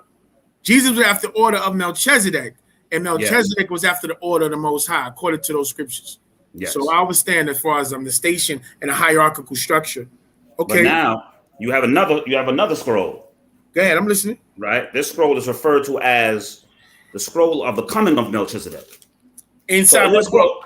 The Dead Sea Scrolls. Same inside the Dead Sea Scroll. Okay, got you. Yes. Same in book. The Dead Sea Scrolls, they describe how Melchizedek is supposed to return at the end of the era. That he's supposed to return, and his job is to reform. And what else? What's the word that they use? They use a Jubilee period, which Baba always mentions the Jubilee. He mentions the Jubilee in the Wise Men Scroll, where he speaks about his position of the 50 being the Jubilee, and the 50 is the letter Nun is symbolic of the 50, right? He describes Nun as coming from the celestial waters, and he'll be a visitor from the fish man, basically, right? And they describe this individual in the scrolls as Melchizedek. They say that he's supposed to come at the end of the days and save the captives. And he said, and in the scroll, he said, the captives are you. He says, the captives are us. So in the scroll, they describe in great detail the position of Melchizedek's return and not of Jesus Christ. Jesus Christ is never mentioned. But I'll briefly read it for y'all. This is coming from 11Q13. That's Qumran 11. Right? It says,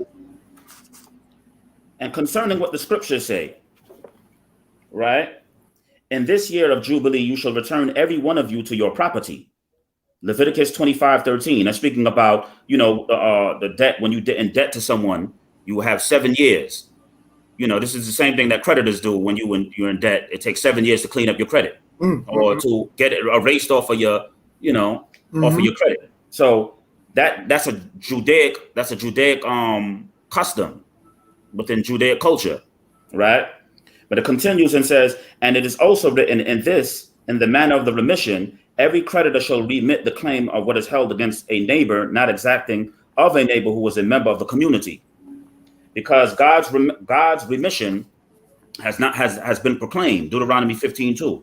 The interpretation is that it applies to the last days and concerns the captives, slaves, just as Isaiah said, to proclaim the jubilee of the captives, Isaiah 61:1. And whose teachers have been hidden, or teachings who have been hidden and kept secret, even from the inheritance of Melchizedek. For they are the inheritance of Melchizedek, who returned to them what is rightfully theirs. So speaking about that, this Melchizedek, when he returns, he will give these people, these captives, something that is theirs, that's owed to them. It continues and says, right? He will return to them what is rightfully theirs, and he will proclaim to them the Jubilee, the 50 years, thereby releasing them from the debt of all their sins. This word will thus come in the first week of the Jubilee period that follows 9 Jubilee periods. Then the Day of Atonement shall follow at the end of the 10th Jubilee period. Then he shall atone for all the sons of light and the people who are predestined to Melchizedek. Upon them, for this is the time decreed in the year of Melchizedek's favor, Isaiah 61:2. And for his host, together with the holy ones, right, of God, for a kingdom of judgment, just as is written concerning him in the Songs of David. A godlike being has taken his place in the council of God. In the midst of the divine being, he holds judgment. The scriptures also say about him, take your seat in the highest heaven, right? And that highest heaven, it'll translate as Eliyi, just like Elion. That would be the same word listed there. It continues and says, right? A divine being will judge the peoples. Psalm 7:7-8. Concerning the scriptures say, how long will you judge unjustly and show partiality to the wicked? Shelah. Psalms 82:2. The interpretation applies to Belial and the spirits predestined to him, because all of them have rebelled, turning from God's precepts and so becoming utterly wicked. Therefore, Melchizedek will thoroughly prosecute the vengeance required by God's statutes. And that day, he will deliver them from the power of Belial and from the powers of all the spirits predestined to him. Allied with him would be all the righteous divine beings. This is which blank all the divine beings, right? This visitation is the day of salvation that he has decreed through Isaiah the prophet concerning the captives, the slaves, and so much as the scriptures say, how beautiful upon the mountains are the feet of the messenger who announces peace, who brings good news, who announces salvation, who says to Zion, your divine being reigns. This scripture interpretation is the mountains are the prophets. They are those who sent to proclaim God's truth and to prophesy to all of Israel. And the messenger is the anointed spirit of whom Daniel spoke of. After 62 weeks, an anointed one should be cut off from the people. The messenger who brings good news and who announces salvation is the one of whom it is written, to proclaim the year of the Lord's favor, the vengeance of our God, to comfort all those who cry and mourn. Isaiah 61:2. The scripture's interpretation is he is to instruct them in all the periods of history for eternity. And in the statutes of the truth, 22, dominion which passes from Belial, the age of ignorance, and returns to the sons of light, the age of truth, by the judgment of God, just as it is written concerning him, who says to Zion, your divine being reigns, right? So you can clearly see, they're saying that this individual in the prophecy of this is a prophecy text. People, when he comes, he will reveal all truth, right? Okay. What other man has done that? No. I love what you're giving us, because, but let me ask you a question. Like how do we now? Let me see how to word it. Okay, so that's giving us Melchizedek and the confirmation of his manifestation in the present day and time, and what his job is when he shows himself. Okay, and correlating that with the master teacher's movement and how he's been conducting himself, his methodologies, and why he's been touching everything. Yes, of spiritual matters, historical matters. Like there's nothing off the table with the master, you know. Yes, because the prophecy says that he has to teach all of the how else, if this being is teaching for all the histories, then it means he has to go through all of the things that existed prior to his coming. Yes. So now, okay. So now I will ask this: can you show us Yanun? Show us Yanun in those because that's going through I always forget, like the Nag Hammadi, that's going through the Dead Sea Scrolls. So it's going to deal with the scriptural references, right? But now we know that we're in the new cycle, in the sun cycle doctrine, and a lot of even the idea of Melchizedek, even though you have actual facts where the master says, you know, himself as Melchizedek, you know, he claims us, you know, Atum Re, he still holds on and says, this was me, this is me. You know what I'm saying? Can we see the Yanun thing is a whole nother subject entirely. A whole nother subject entirely, which is very, very, very, very confused because people have no idea where it's coming from. That's real. It's a name that the master introduced himself as, and a title in which there seems to be no record of in history. So that's why I'm asking, because you got the Melchizedek that you're showing using the Dead Sea Scrolls, and it's clear that Melchizedek is supposed to show itself in these last days and times. Yes. So now what I want for us updated, we got updated babies now that no longer dealing with the scriptures. They like, nah, we're not dealing with. Bob is like, yo, get away from that. And we're looking to get away. We had to use these books because this is something that he mentioned in the past. And he mentions now. He still mentions that he's Melchizedek. Absolutely. That's why I said that. But can you show us Yanun? Yes. The same way. Yes. Okay. Let it. Shall we begin? What it is that, but there's something I have to add. I have two sources. Go ahead now. Two sources, right? One source is an Egyptian source, and it's a source from E King. And the Hold up. brother, the Hold up, brother, what's the brother, the brother is working on something right now. So I can't really go into that. That has to be protected right now because this is a great chess move in favor of Panabab Yanun. Okay, So, well, we not trying to mess up nothing, brother E King. What's talk me in the back channels? What are we able to talk about then on the night? Because I hear you got something cooking. What's on the grill? Fish don't burn in the kitchen. Beef don't burn on the grill. You know what I'm saying? I appreciate Asar Noon Atun keeping this confidential, but I do believe we can speak on the Old Testament source. Okay, Old Testament source it is. I mean, we should have been had that out. We was sleeping. Talk about that. The Old Testament source. We trashing the scriptures and we still ain't get the sources out of it yet. So what's the Old Testament source? The source is coming from, right? Now this is in reference to this is a reference to the Talmudic source. There's a Talmudic source. That's an interpretation of the coming of a Messiah. We're not saying that Bob is the Messiah. We're saying that these Jewish scholars and these Jewish rabbinical sages had an idea of what the Messiah would be, right?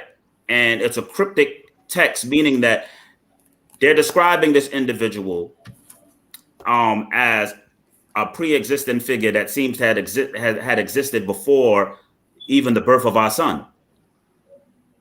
Right. This is the Talmudic. Can we get a reading of some of this? Yeah, we're about to go there now. Got some of this on deck. Let's go. Exclusive. Let's go, y'all. Right. What it says in the Talmudic source.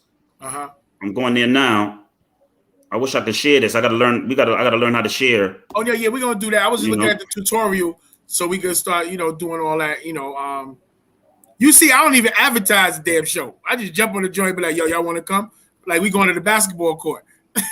Be like, yo, y'all want to come? What's up? But I'm gonna get more formal with this. But yeah, talk to us about the source. The source is a Jewish source, right? And it's dealing with the Midrash Rabbah, which identifies the Messiah, a figure that they speak of that is supposed to come. And in this source, hold on, the Midrash Rabbah, right, identifies, it says, this is from the text. Okay. This is one of the texts that they're mentioning, this figure. Now listen to this, y'all. Come on now. This is timestamp 137:54. Let's go. There you go. Right. Hold on. Look, I'm going to it right now. I'm just trying to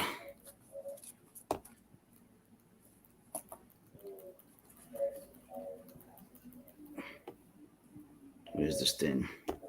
Just bear with me, y'all. Hold on for a second. All right. I'm trying to look for the source that I had. No problem. You got something to say, E King?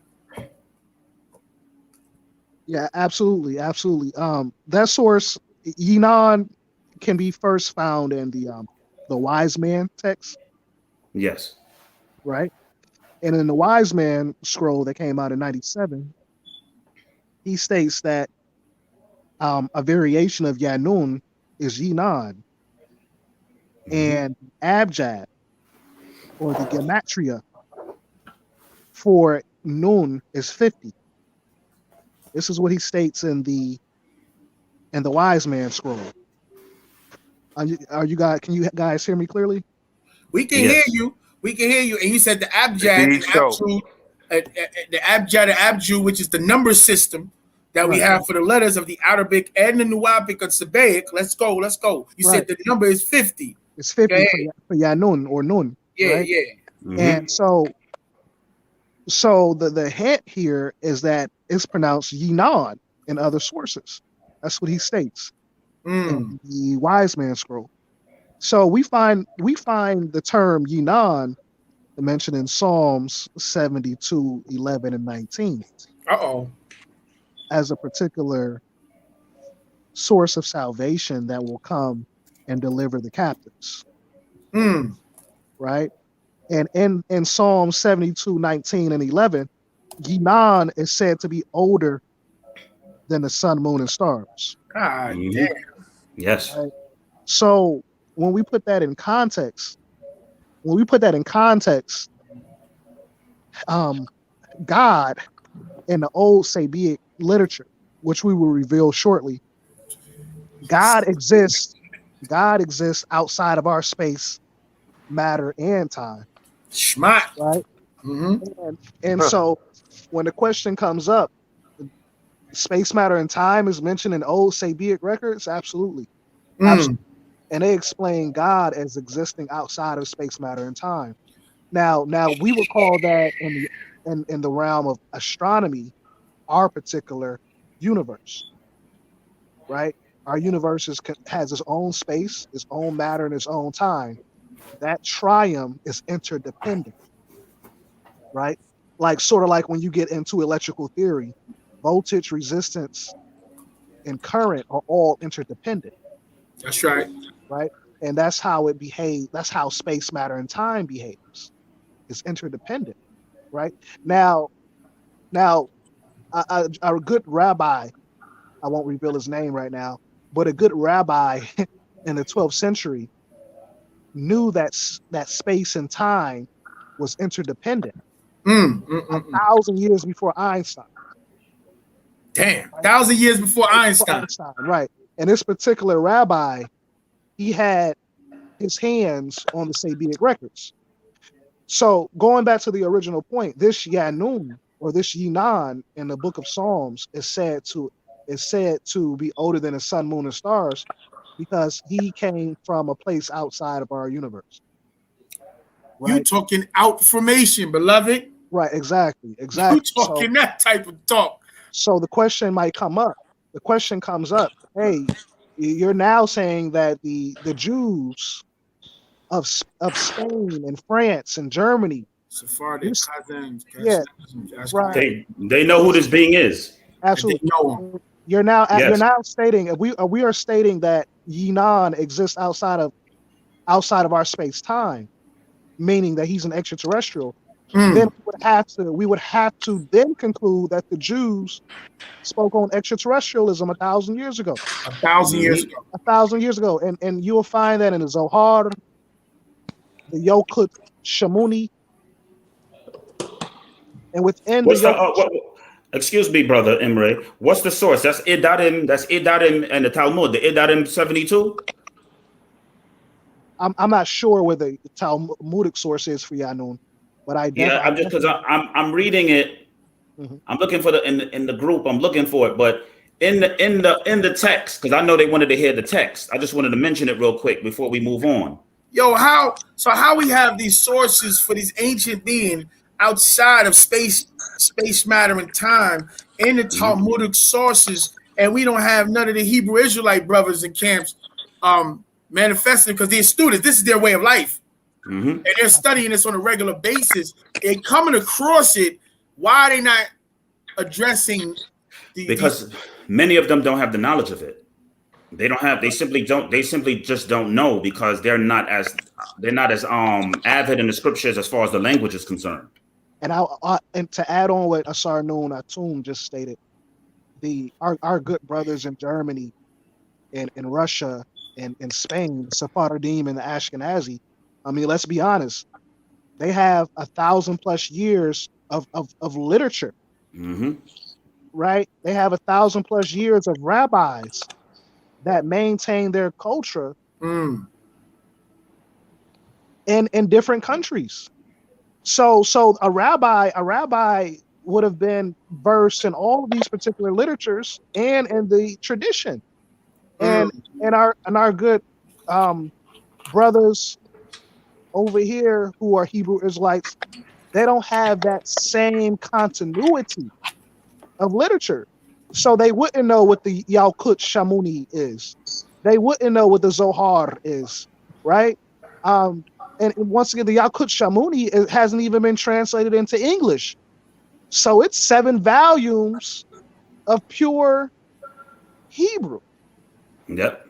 Right? So within the Yalkut Shamuni, They speak about human life on other worlds. Any rabbi who is versed in the Yalkut Shamuni will be able to tell you this. Hold on, one second. You had a question on Rondu? Yes, more like a statement. Okay. Just hearing the brother speak again. The importance of this dialogue is language, emphasizing the importance of language, understanding of language, and how language ties in the vine. It makes the connection between these, what we can consider these parallel worlds that's been intertwined by way of what we call religion, right? So again, language. So I want to go back because this has to be emphasized because we're speaking to the people and we have to recognize our audience.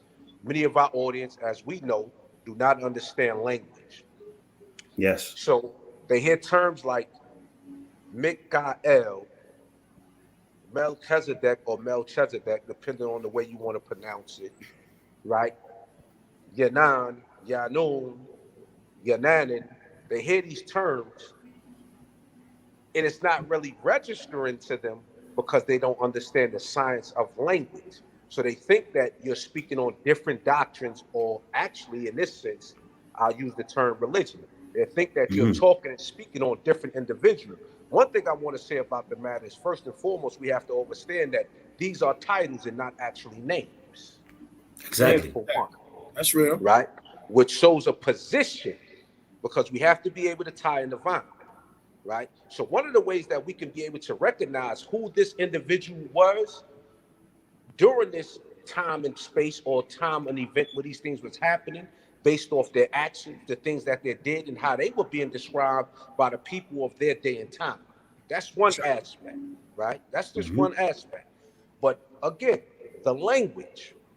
So what I want to ask the brother Asar Nun Atum and the brother E. King, right? And tied in the history of the language throughout the recorded history, or the recorded documentation that's come down to us, just dealing with the periods of language from what our people understand in regards to the language and the text of the books in which the language was translated and written in. So we use the term Hebrew, correct, right?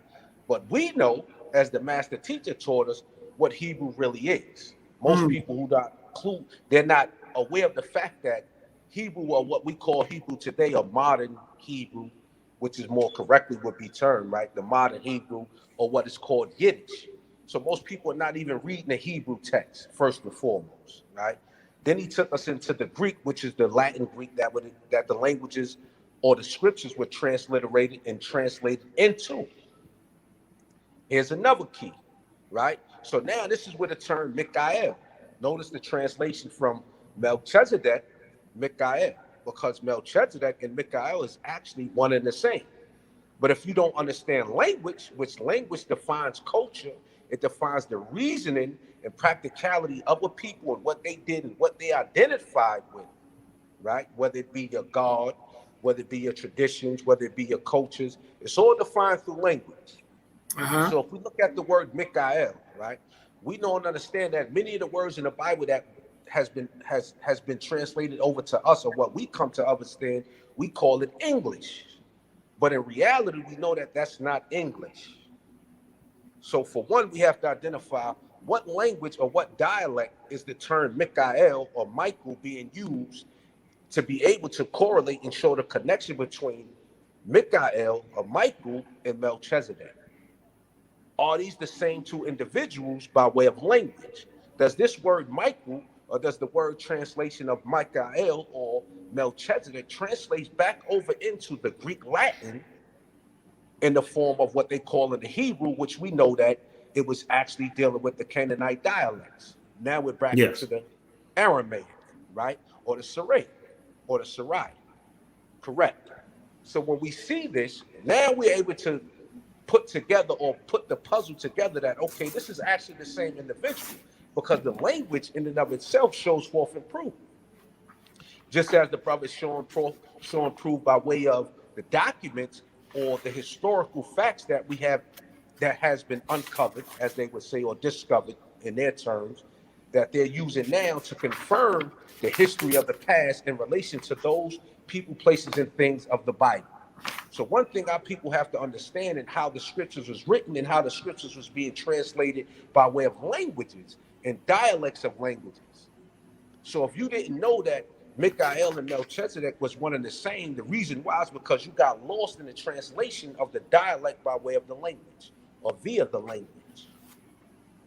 That's real. So Mikael and Melchizedek or Michael is actually one and the same. The language will prove that they are one and the same. Outside of what they did as far as their ways and actions while they was here during that cycle or during that time period. Again, another thing I want to point out, right? If we go to the Holy Tablets, if we remember, right, the master teacher taught us about the 19 Melchizedeks. Am I correct? Yes, because it's more than one Melchizedek. It's more than Exactly. one. It's an order. It's an order. There's an order. So when it says that Isa ibn Maryam, or Jesus Christ of the last 2,000 years, was of the order of Melchizedek, the key word there is that there's an order here. Because it's a title, like you said. Right. Melchizedek was the high priest of the Most High God. And Jesus falling in line, right, of that order, meaning that he was a practitioner of these same lessons, this same custom, these same traditions, this same culture. He fell in line with that. So his anointmentship or his Christhood came by way of him being anointed through the sciences or the order of Melchizedek. Yes. It's still yet Mikael. And Revelations proves this. Isaiah proves this. The book of Daniel proves this, etc., etc., etc. So back to the language. So my question is, in what language is the term Mikael or Michael used? What dialect of language are we speaking in when we use this word? It's an Aramaic. It's an Aramaic form that, because you got to understand that Hebrew and Aramaic is interchangeable. They're related languages. So there's an interchangeable thing going on in certain forms, in certain parts of the Torah, like the Genesis chapter 1, that's written in the Aramaic style. Then other chapters in certain other, Jeremiah would be written in another format or dialect.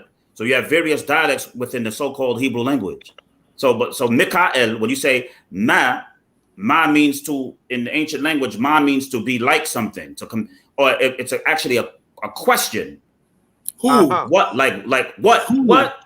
Who what is like, or what is like? That's right. So because you have yes, and it's a prefix. It's a suffix at the end of the word ka, donating a masculine form. Ka, you, like when you say ka in Arabic, Ketebaka, your book. So you're saying you are like God.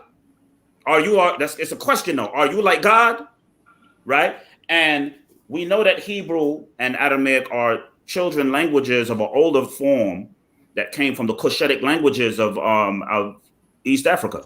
Like Imre was explaining in the other show, most of the dialects of Aramaic, Syriac, Hebrew, Sabaic, Nabatean, most of these languages are derivatives of Cushitic languages from the Nile Valley civilization. So you would see, for example, when we was talking about the word ma means like, when we were saying, I was just saying that, and it's in Aramaic, it's in Arabic, right? Ma ismuk. What is your name? What is your name? Indeed. Right? So you see it right here. I would hope y'all can see it on this particular page. Hold on. Let me see if I could. The way the screen is set up is kind of weird. I got to go backwards. The opposite. You see the word. Where's it at? Wait, what page is that? That is page 277 of the hieroglyphic dictionary, right? And it should be on the bottom right here. You see it? What's the word? Ma. Wait.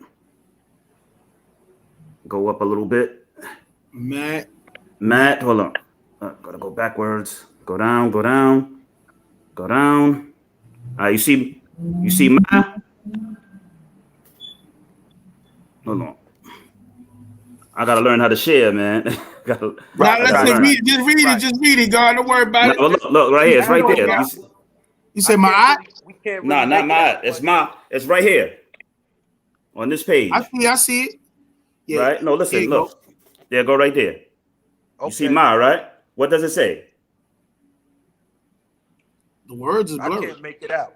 Oh, you can't make it out? Nah, put it back a little bit. Insomuch as what? What else do you see? Read it, God. Read it. We can't make it out like that. Oh, you can't make it out. All right. As well as, right? Where's this at? Hold on. It's right here. It's right here on the hieroglyphic dictionary. You see it? Man, right? What that says? Like, this, in this, wise, in this way, right? So, what they did, like what? You see the question? Indeed. Like what? How? Right? And that's Ma. That's the Egyptian word Ma. You see Ma right there. Uh-huh.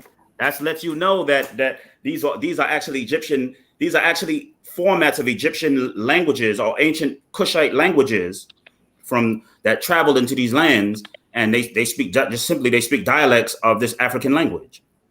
That's real. So Hebrew, Arabic, and all that would be simply dialects of this African language that spread and got into the land and mixed in with Sumerian to become Akkadian. Like Bob was explaining in the book with the knit holes Nimrod story, so-called Nimrod story, was explaining that I just dropped my headphones. Hold on. There you go.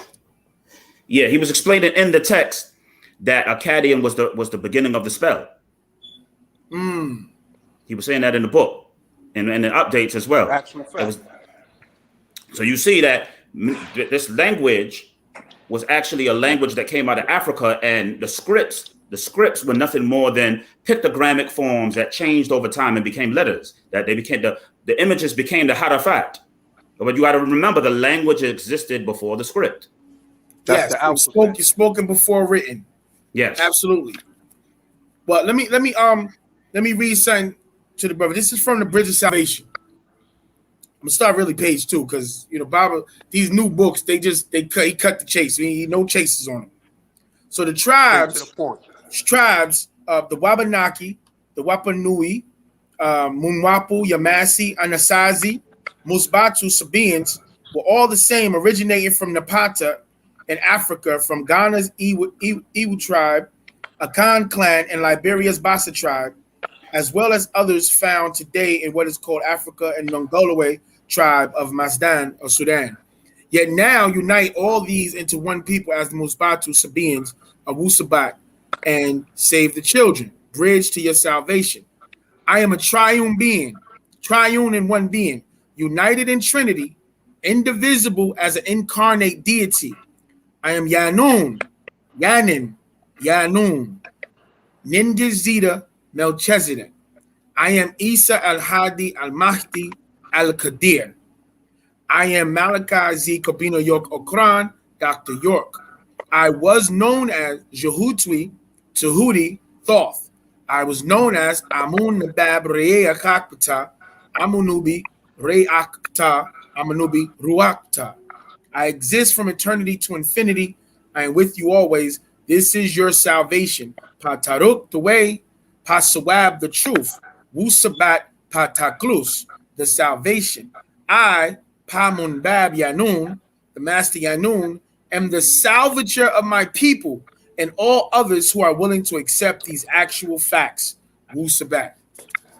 Okay, I just wanted to bring that in because we was dealing with the attributes of Yanun and the job of Melchizedek as the salvager of bringing things back together and making it whole again and making the people whole again. Or even when you was talking about being mentioned as the like the hero to save the captives, because literally it's about breaking the captives from the prison, but he had to be amongst the prisoners and walk through the maze of psychological and spiritual slavery. And then before he could spring on us, yo, this is what the plan is, you know. Go ahead, Ron, do what you were saying. No, I was just going to say, to add on to that, reason in the fact that in this day and time, most of what we have been taught, we're starting to see now, even of those of the mentally dead, because I can remember what a master teacher was saying, many of them are waking up now, right? Yeah. So this information, this information in and of itself being so pertinent in this day and time, and how the information has to be received. So what we have to do is we have to prepare the minds of the people the same way the master teacher prepared our minds to receive the information. And I think a lot of times people forget that the master teacher wasn't just putting this information out there, just throwing it out there because he had the information or the information. He put it out here in a sequence of events in relation to the day and time that we were living in, based upon our level and degree of consciousness.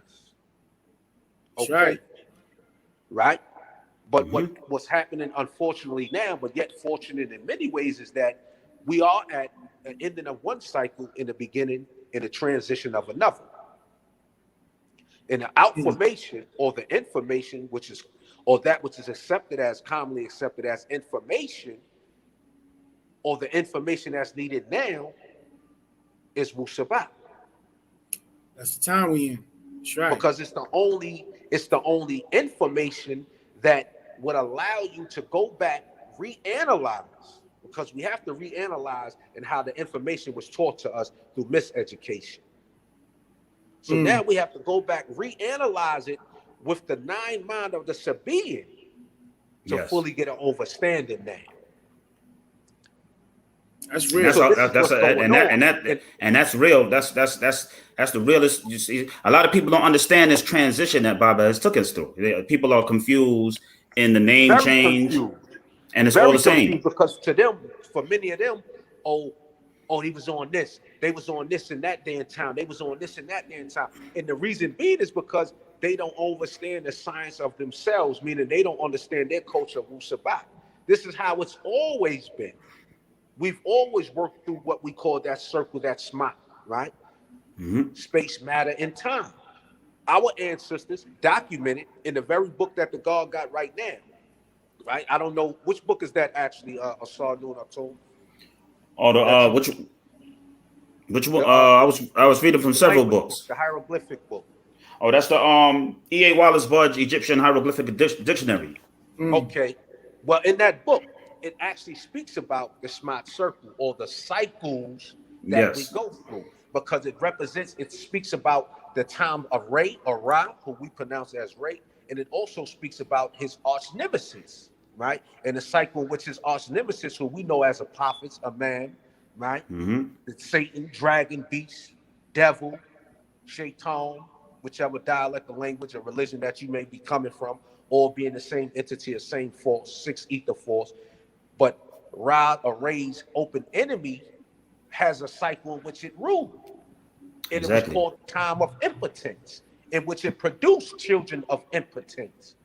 Hence the opposite of the word potential or power, the governing or ruling force. So we're talking about the energies and the forces that governs a particular cycle of time, which has control or which influences the level of consciousness in which you will be vibrating on. So happily, right, we were blessed and fortunate that the master teacher appeared or resurrected and came at a time, because he's the first of the resurrection. Facts. He came at a time, what we call being on the cusp, where we were leaving one cycle and entering another. We call it a sun cycle or a solar cycle, right? This is the time of Yanu. So now, the God just gave us Ma and Ya. If we understand, again, Semitic or Aramaic dialects, the Ma and Ya is interchangeable, because it can also be a director, something that can direct you. We learned through Arabic, when you use the Ya at the beginning of a word or a sentence, this is instructing you to move and act in a certain way. Yes. Right? So And it's also it also means to beckon and call someone as well. That's what the word right? yes. To take notice of, to recognize. Yeah. We say yeah. So we're saying yeah, no. Yeah, noon. That's right. No. So now we have to look at the yeah in relation to the noon, because we know what the noon is. This for all our Egyptologists, brothers and sisters out there. Y'all know what the noon is. Y'all understand the primordial or the cosmic energy, the cosmic suit, the force or the energy that was used to create the material universe as we know it. Yes. Which the material universe as we know it only represents one cycle or one creation of events, because we know as beings that there's individual creation and destruction taking place all day long, every time, every solar cycle. That's the difference. That's right. Knowing these cycles and how the information or the information, meaning the energy and how the energy travels through. We just happen to be those beings in which that energy travels through and comes through first. Let me mention that source, brother, because I didn't get to read it. The source is coming from the Talmudic interpretation of. Hold on, where's this at? It's coming from the Talmudic source of Adarim. The Adarim is one of the rabbis' interpretations of that particular chapter in Psalm 17, if I'm not wrong. In it, hold on, where's this at? Let me just search in conversation in the group. Right in it, this is the source. Hey, okay, y'all not gonna be able to see it, but it says, I gotta learn how to share. It says this is from a conversation we had. The Jews even knew about Yanun. The verb Yanun in the Jewish language, in the Judaic language of Hebrew, means shall continue, to endure forever. Right? So that means that this being has existed for what it seems to be in eternity. Right? And it says it appears in the Bible in reference to the ideal coming of a Messiah. His name shall endure forever. His name shall be continued as long as the sun, and men shall be blessed in him. All nations shall call him blessed. Right? Later on, Yanun became one of the Messiah's epithets. Right? So they have no idea. It says they just have no idea. People have no idea where their rabbis and sages got it from. According to the Talmud, Nun is the fish man that will come out the ocean. The ocean of what? And that goes back to the primordial, the primordial ocean. That goes back to the Unas, which is called Inu, or one of the Apakalu in the It's called Inu. They pronounce it Inu in Sumerian, in Akkadian, and he's one of the gods, the beings that came down from heaven to earth that taught humanity. This being that they mentioned, he's called the Apakalu, the seven Apakalu, the seven sages. Indeed. So he's also mentioned, they said that he taught man and went back into the sea. So in these, you got the question would now be, where did the Jews get this from? Where did these rabbis and these Jewish sages got these ideas, interpretations for a figure, a divine figure who would return and would teach and would come from the waters? Where did they get this idea from? Because this Messiah concept comes later, much later in the rabbinical laws and teachings, when you're dealing with the first century period, which is around the same time the Essenes wrote their scrolls. So this Messiah is not it's originally not a Jewish idea. It's not a Judaic idea. Not at all. And in fact, we can look and search other people's cultures. If we can say doing comparative studies of cultures, right? Just in their social dealings, you would see that this idea or ideal of a Messiah, someone who comes to return the people back to the right way, right? Mm-hmm. Or to save the people, a Messiah, someone who saves, who protects. This is not a new thing. Not at all. All cultures have the same philosophy, mythology, however you want to call it. They all share this insane. They all have the same and similar stories of a Messiah returning. And what's the crazy part about this, and I shouldn't say crazy, but just for lack of a better term, or should I say the reasoning aspect of this, better way to put it. When we reason this, all of these individuals, or these messiahs specifically that I'm speaking on, all of them have the same characteristics. They were all during a certain period of time. They were all said to have left at a certain time and to return at a certain period of time, based off the historical events that was taking place in the day and time of the people who were recording and identifying these things.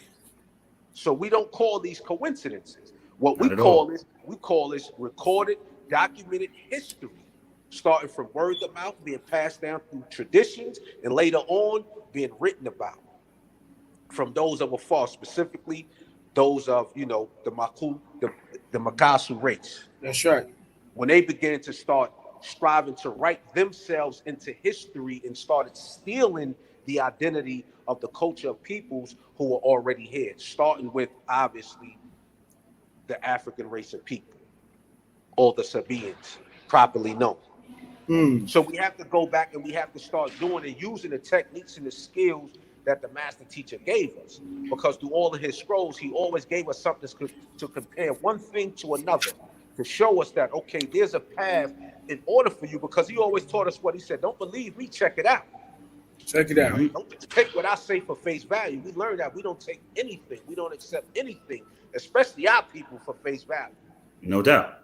Right? And we have to keep in mind, I just wanted to mention, just to add on with what you were saying, and Brother E. King mentioned it as well. This Sabaism stuff is not new. It's not new. This is a culture. You have to remember, if they're saying that Sabaism is star culture, That's and right. if it's star culture, what would link that to Egypt beside the word Sabdet or Sabat? It links it links to agriculture, because the word Saba means to, one of the derivatives of the word in Arabic means to raise up and to grow. It means to grow. So it's dealing with agriculture, farming. And the pharaoh was symbolic of the divine farmer, Osiris, right?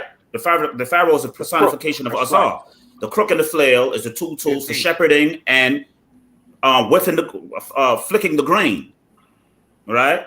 The word is in the fact of the gnomes, and the word for gnomes in ancient Egypt is sipat. Sipat, and each of the gnomes that go down now was symbolic of the star systems. You see what I'm saying? All of these gnomes are nine with the stars.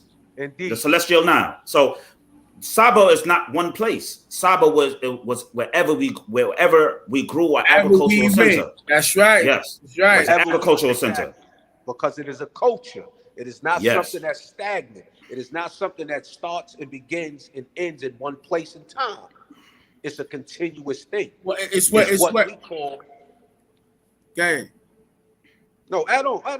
No, I was just gonna say, I mean, because immediately the first thing that popped in my mind's eye is when the master when he says back in the days in the Islam, he said, what is the realm of Malakut?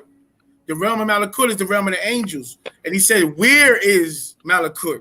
It was like, wherever the angels are is Malakut. And we took that and when Tamaray or Nuapia and the concept, because we're a lot of us are stuck on Nuapia and Tamaray as the place because it was stolen from us. Yes. But holding on to the principles that the master taught us, I passed it on to the peoples that I interact in a regular, and like wherever we are, we should build Tamaray.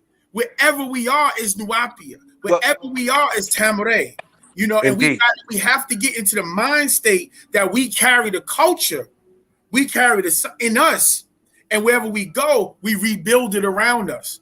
That's what the angels do. You build Malakut because it's all you know. You know what I'm saying? Because we in the world, but not of it. You dig what I'm saying? And that says it all, because again, as a people, having a language, having a culture. That's right. We have to know and understand that wherever you go, this is who and what you are, what you represent. It's simple math. This is what other peoples identify you by. It's real. We can look at that.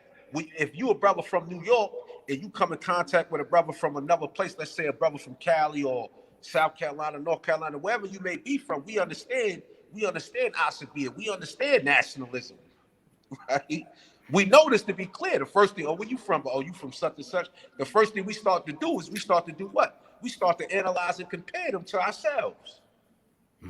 This is how you know. This is how you're able to distinguish who, what, when, where, why, and how to get to reasoning, sound right reasoning, clear logic. Made them as tribes and families so that they would know each other. So that they would No know doubt. each other. There's reason why things is in the order that they're in. That's right. They want to absorb us, though. They want to absorb us and make us and then live off of our soul energy. Exactly, because without us, what is there? There's nothing. We are the universe that they consider themselves to be a part of. That's a fact. Right? And we know that universes are just one aspect of the creative cycle. That's a fact also. I just had this thing I wanted to read to the family. I be inspired by different conversations and it just take me to certain joints, and it's inside the book, The Decision. And the master is going, Baba's like just phenomenal. It's like you said, man. So, all right, so we have the cycles. Brother E. King, he confirmed the cycles. And now I think I found it. Hold up. All right, yeah. Pastas. Nah.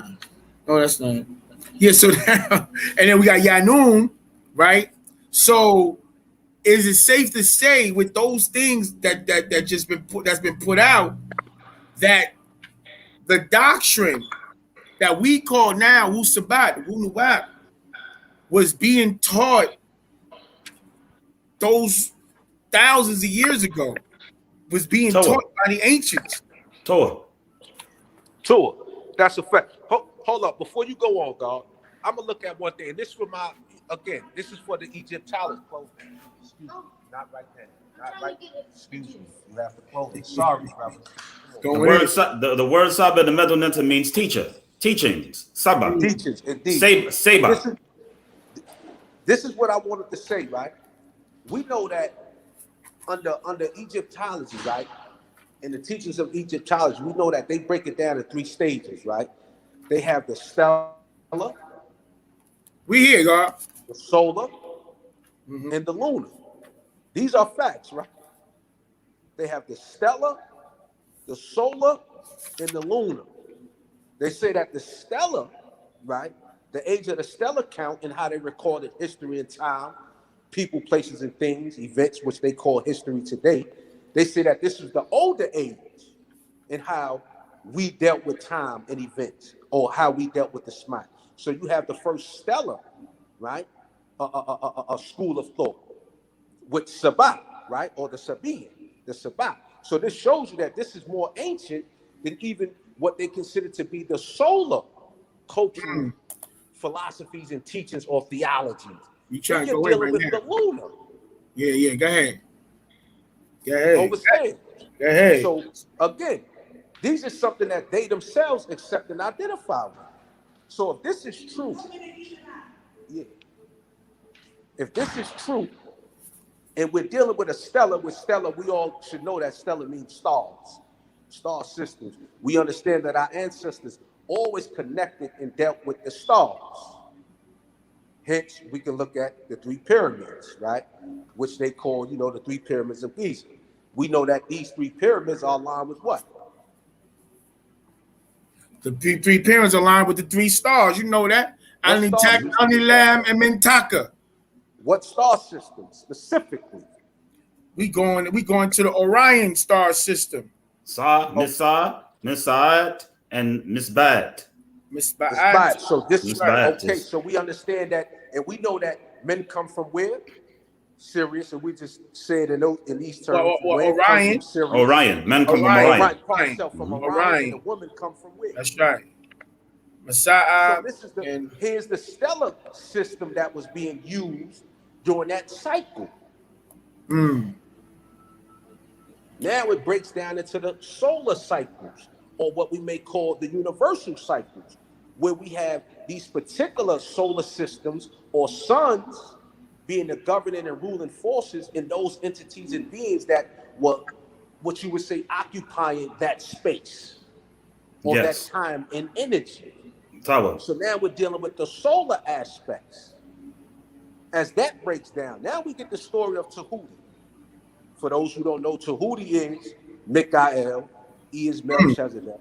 Another. This Here is we all go the again. same entity. This is all the same being. And this can all be shown and proved through the language.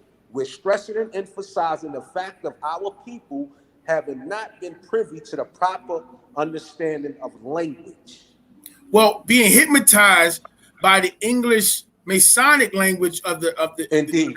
that's what grafted The ghost in order spectrum. to Indeed. destroy our language centers of our brain, to disconnect us from even being receptive to the learning of languages. Absolutely. Exactly. Absolutely. Hold up. I found my reading. Check it. This is in the what's that? Patakro. In Patakro, the decision. By the way, my wife actually did this cover for the tribe. Wow. Yeah, That's definitely good work. That was definitely good work on her part. That cover is dope. Now this is these symbols and signs were given by the master, explaining the symbols and signs from both Sabatat and Sa'ahat. You know what I'm saying? Of Orion and Sirius. So in chapter 2, verses 1 through 9, Tawimu, thankful. So Baba says, Koradu Shalil Wu Nuwap, Amkum Yake Akim Wapu. Right? But you got the babies over there going crazy over there. So children of Wu Nuwap, you all who are Nuwapians, be ever Tawimu, thankful for your double resurrection. Be ever thankful for your triune deity. I am he who is triune in unity, united in trinity, indivisible as deity. Yananin, a Murzak, Riskian, Jahutwi, a Nathar, and Ningizida, a Anuna. Right? I am the father who is a Muakhak, Etherian, was never Laduda born as a Mudad, physical father of many. Never passed on my Sayin Fatah, divine nature, to any of them. That's tying into the build I was doing when I was clapping at Inky and them, talking about the Maf Kuzet, that they misconstrued because they lacked the faculty, the mental faculty, and they're being totally obsessed and possessed by the six ether sex force. I think that Inky knows better. Inky knows better. Which makes him, I know he do, which is why I said Sinister Inky is a black devil. Because that means you made the conscious effort to go about and try to tarnish and make that some over-sexualized bullcrap that we are doing, right? So Baba's explaining, so it's talking about him at the Mafuzet. He's explaining that he never passed on this divine nature to any of his offspring, right? So I am the way by my Sawat voice of my Madat at words. Many will be saved and Ba'utha resurrected. I bring all new things for you who will hearken to my Madatat words in Wu Nuwap as Munwapu or Wu-SABAT as Musbatu. I am the Muakhak Etherian who has never been Faruka, separated by being the true Trinity. I am their Musna'or, maker, the Mutmad'or, creator of the Mu'adam Musalau, of the Adamite race, who was not Laduda born or Tamuda created by any physical entity. I am the Nabab Mulmad, master teacher, Pamunzar or the warner, Pamubath or the resurrector, Pamuzdak, the true one who guides, Pamushfe or the healer, Pamuklas or the savior, Pamukbat or the center, Taklus. Salvation is by my presence with you. Therefore, Zakar, remember me with ceaseless Tawe Munus, thankfulness, and Tahu, gratitude, as I am thankful to those who Rasulullah sent me to bring in the hereafter, renewing your way, your true way of life, culture, and language of Wu Nuwap, Wu-SABAT. You decide. So, yeah, this Baba just reiterating the triune being that he is and the mission that he's on of the renewal of our way of life, the true way of life, culture, and language. Yeah, the God's on. So I want everybody to pay attention to that. Each student, where you at? Bring your behind back to the spitter's eye. I wanted to mention that there's an Egyptian text that mentions Tahuti as taking the seat of Ra. When Ra left, he gave his ability to during the moon cycle to exist in his stay. Wow. And that Tahuti became the one who controlled the Greeks. So they call him the Ininu. The Ionu. The Ionu is that's right. So that's right. It's, when it says that he's their master, that's written in the text. And the personification of Tahuti as the baboon is symbolic of him ruling those people. Because they were savages. Yes. Yeah, because they were savages and he had to have control over them. And at one point, I remember with one of the groups of the Noonie Know Nothings brothers that was attacking us, and it was saying how Baba was a manifestation of the disagreeable forces, which is why he presented himself as Tahuti, who has the moon on his headpiece. And then I was like retorting with he also has the sun, so he's part of the moon and the sun cycle. You understand? So he's eternally a part of, yeah. I unmute you, right, God? You gotta unmute yourself. Oh yeah, he's the master of both cycles, which coincides with the Melchizedek, who's both the controller of the seraphim and the cherubim.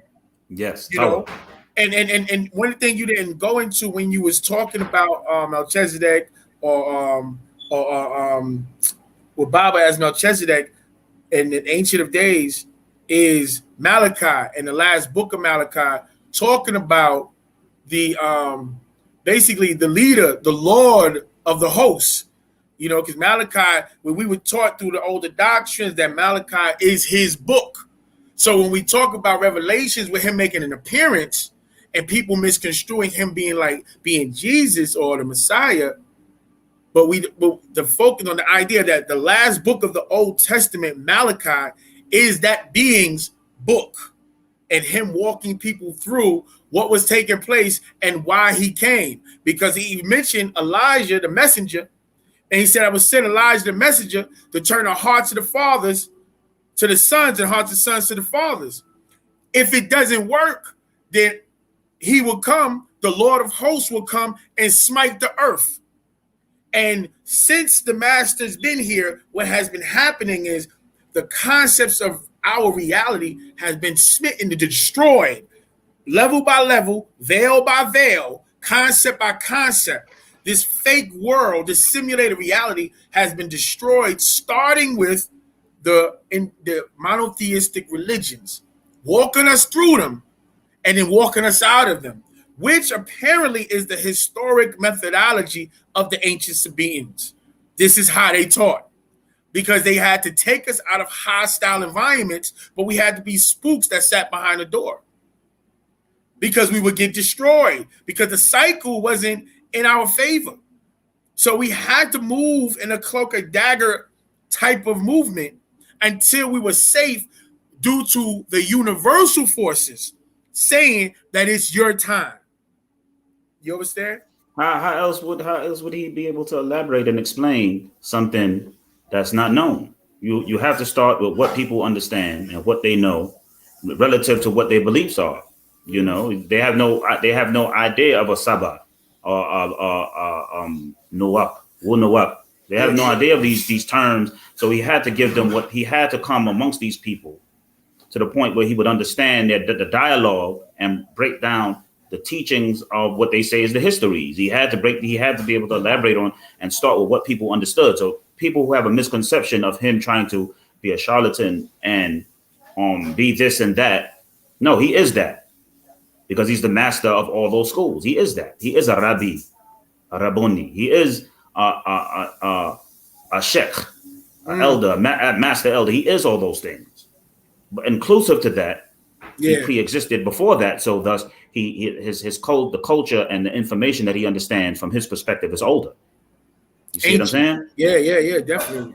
Ancient of days, the Ancient of Days. The days. And it says, keep this in mind for those who ask the question, because that might come up. Why is this being in a position that he's in as far as the imprisonment and things of that nature? You have to understand that whenever a being takes the form of a mortal on this planet, they're susceptible to the laws and conditions that exist here. And at the same time, the prophecy of the teacher of righteousness in the Dead Sea Scrolls mentioned that this being, when he comes, he will be met with opposition. Of course. Right? He'll be met with opposition from a being they refer to as the man of the lie and the wicked priest, who would set him up on a holy day. Hold up. The man of the lie and the wicked priest. Go ahead. Yeah, the man of the lie and the wicked priest. This is in the Habakkuk scroll. The interpretation of Tesfir and Habakkuk, which mentions this teacher being set up by his own people and going along with lies that are told about him in relation to his morality. Yeah, they gotta project their perverted minds on his character, because like the concept of the Messiah of old, it's about being persecuted for righteousness' sake. Because he truly is as righteous as he claimed, as he's been living and teaching, because he really is that, all of the hypocrites and black devils now have to make him the worst of the worst in the eyes of the ignorant in the world. But the problem is they think that he's being judged by them, when really it's them being judged by the universal forces of nature, and being clear that they're not at the wavelength where they can overstand and vibrate where we at. And so everybody is being like, it's a blow by blow situation. Either y'all going to step up or y'all going to get stepped on and stepped out, because this is what's going on. It's so sad how our people are so easily persuaded by media and people who have no knowledge of the case. You know, the thing is, they always say that the white man is a devil. These revolutionary groups, they always say the white man is the devil. The Hebrews, the white man is this. He's the devil. He can't be trusted. You can't trust him. He's oppressed us. He's abused us. But when it comes to Dr. Malachi Z. York, it's always a situation to where the devil is correct then. Absolutely. He's not a devil no more. It's the only time. It's the only time. Wow. Now it shows the inconsistency and the hypocrisy, because you had the same situation. They always play the sex game with our brothers and sisters. They did it to Michael Jackson. They did it to Pac. They did it to Cosby. I said in an earlier show that it's the in this physical realm, it's the go-to attack for black men in leadership and power. They never change their tactics. It's always that. Yeah. Those who don't know the case, right? If you read up on the case, go to one of the major websites, Free Dr. York, or one of the other sites, you will clearly see in the transcripts and records, it's RICO. Okay, for Inky and all these fools out there, these brothers who are not well informed. They're not well informed. It clearly says RICO. RICO. It doesn't say that the charges it was taken. They couldn't win that, so they had to take it into another arena. They turned it into a federal case based on tax evasion and RICO conspiracy. You see what I'm saying? This is the same thing they did to that boxer Jack Johnson back in the days. It's the same. They've been playing this game for years. That's right. So for those who think they have the monopoly on what they consider to be right and trying to use other people's situations, unfortunate situations, allegedly of what Brother Polite is going through, you know, right? The master clearly said he is not with us. I was at that update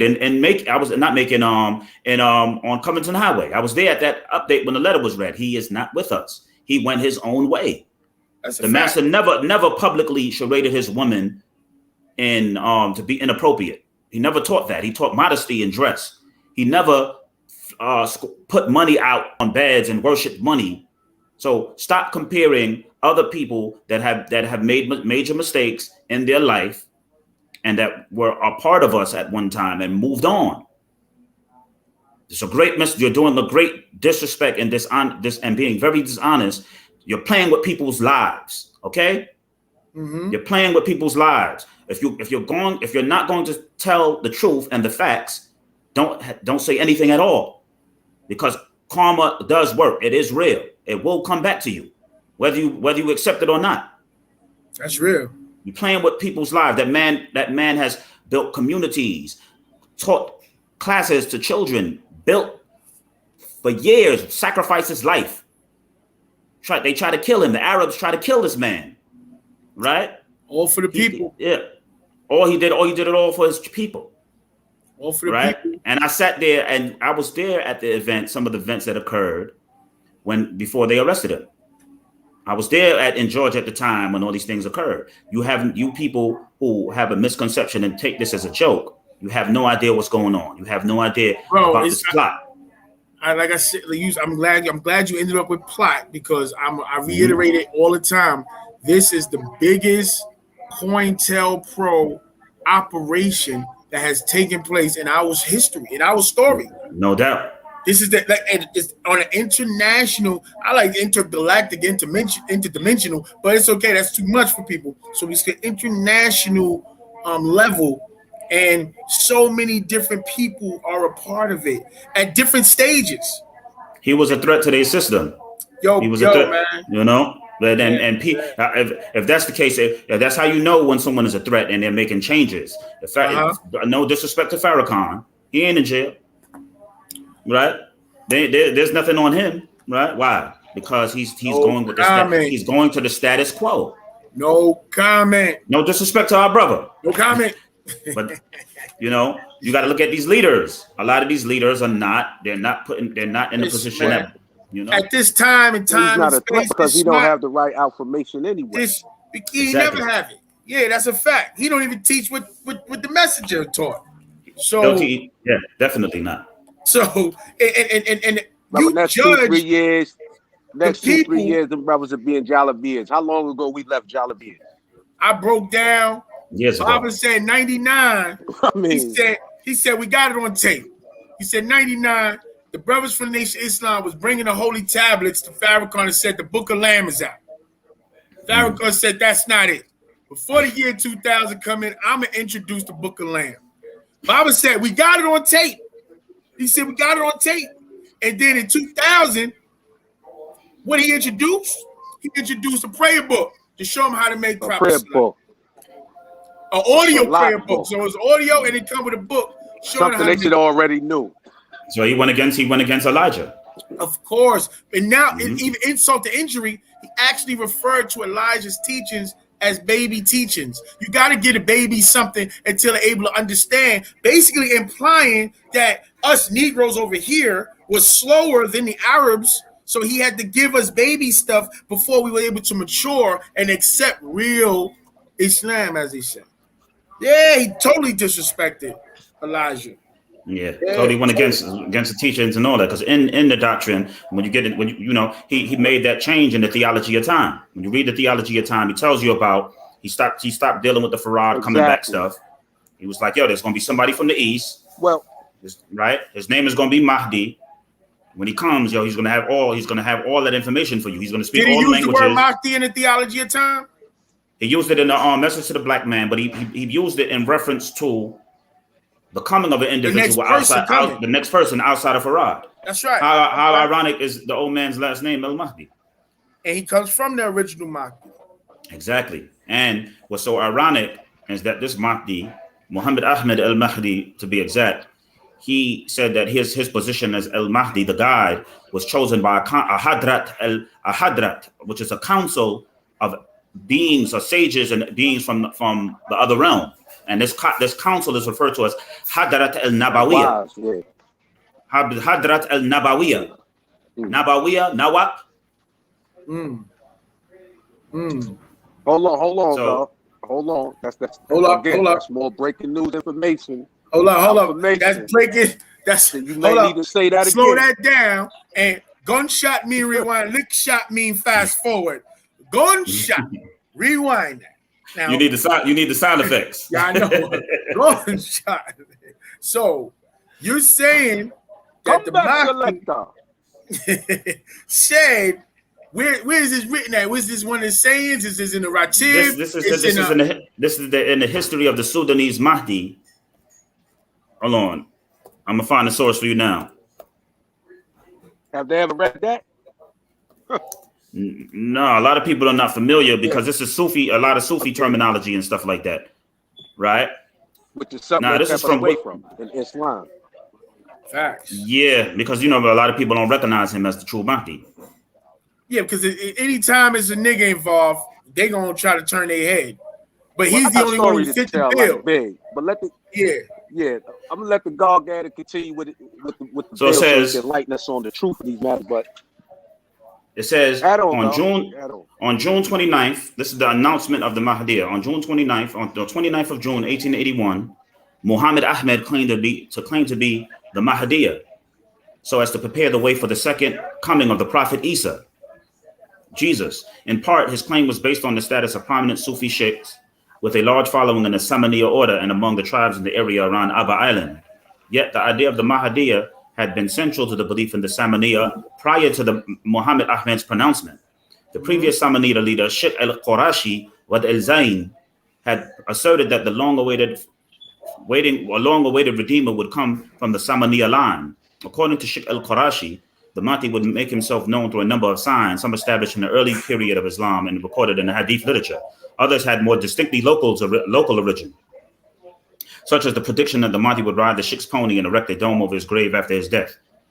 Now it continues and says, drawn from aspects of the Sufi tradition that are intimately familiar with both the followers of it and his opponents, Muhammad Ahmed claimed that he had been appointed as the Mahdi by a prophetic assembly, or Hadra, a council, Arabic al-Hadra al-Nabawiyah, a council believed to have reached, it says a Hadra, or a council in Sufi tradition, is a gathering of all the prophets and other masters from the time of Adam to Muhammad and many others, as well as the Sufi holy men who are believed to have reached the highest level of affinity during their lifetime.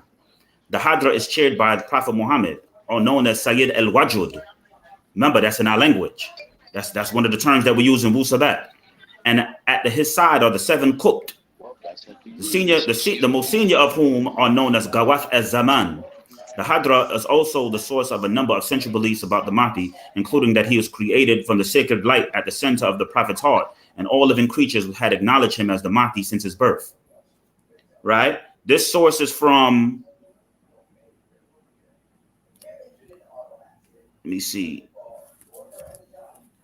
Where's this source at? This is from the History of the Mahdi, a Sudanese book. Said Sudanese history of the Mahdi. Yeah. That what came to mind is Baba's initiation, the junction of the two Niles, and going into the stepping into another dimension.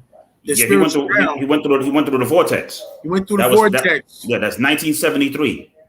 Yeah, and it brings up that initiation. You know what? I'm putting it out there.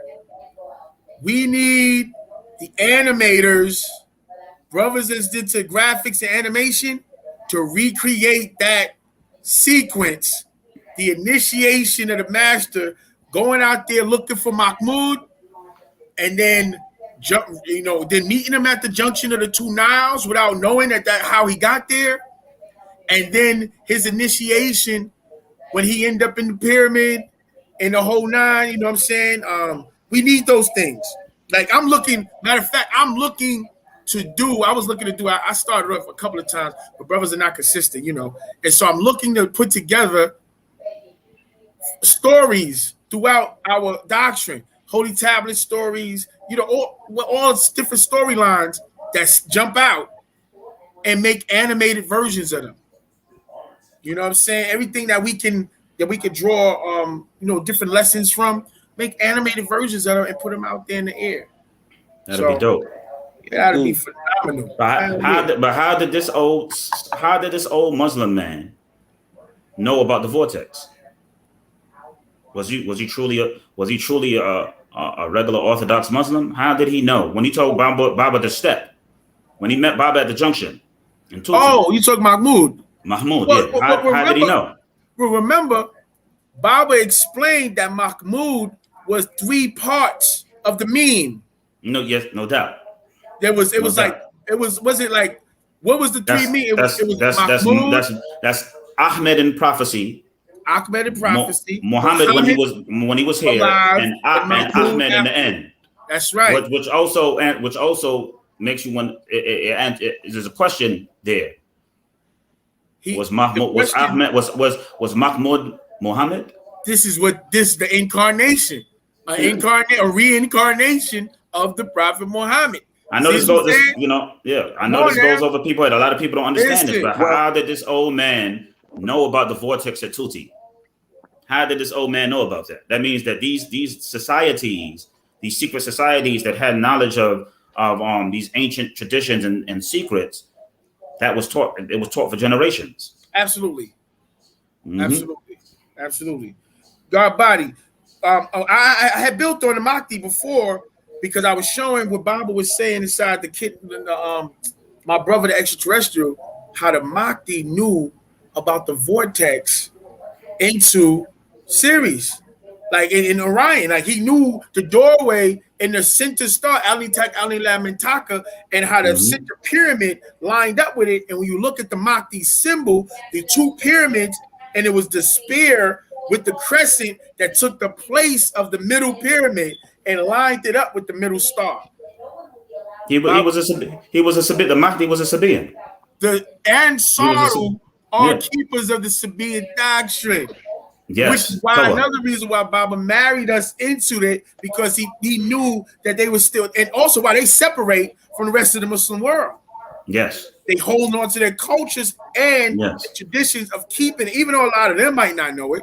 But my matter of fact, the guy Ron Dude told me some time ago about an Ansar that he met, and he gave the Ansar brother in America. He basically let him read a copy of the Ratib that Baba had put out, and the brother was like amazed, mind blown. Like, how did you get this? Like, what are you doing here in America?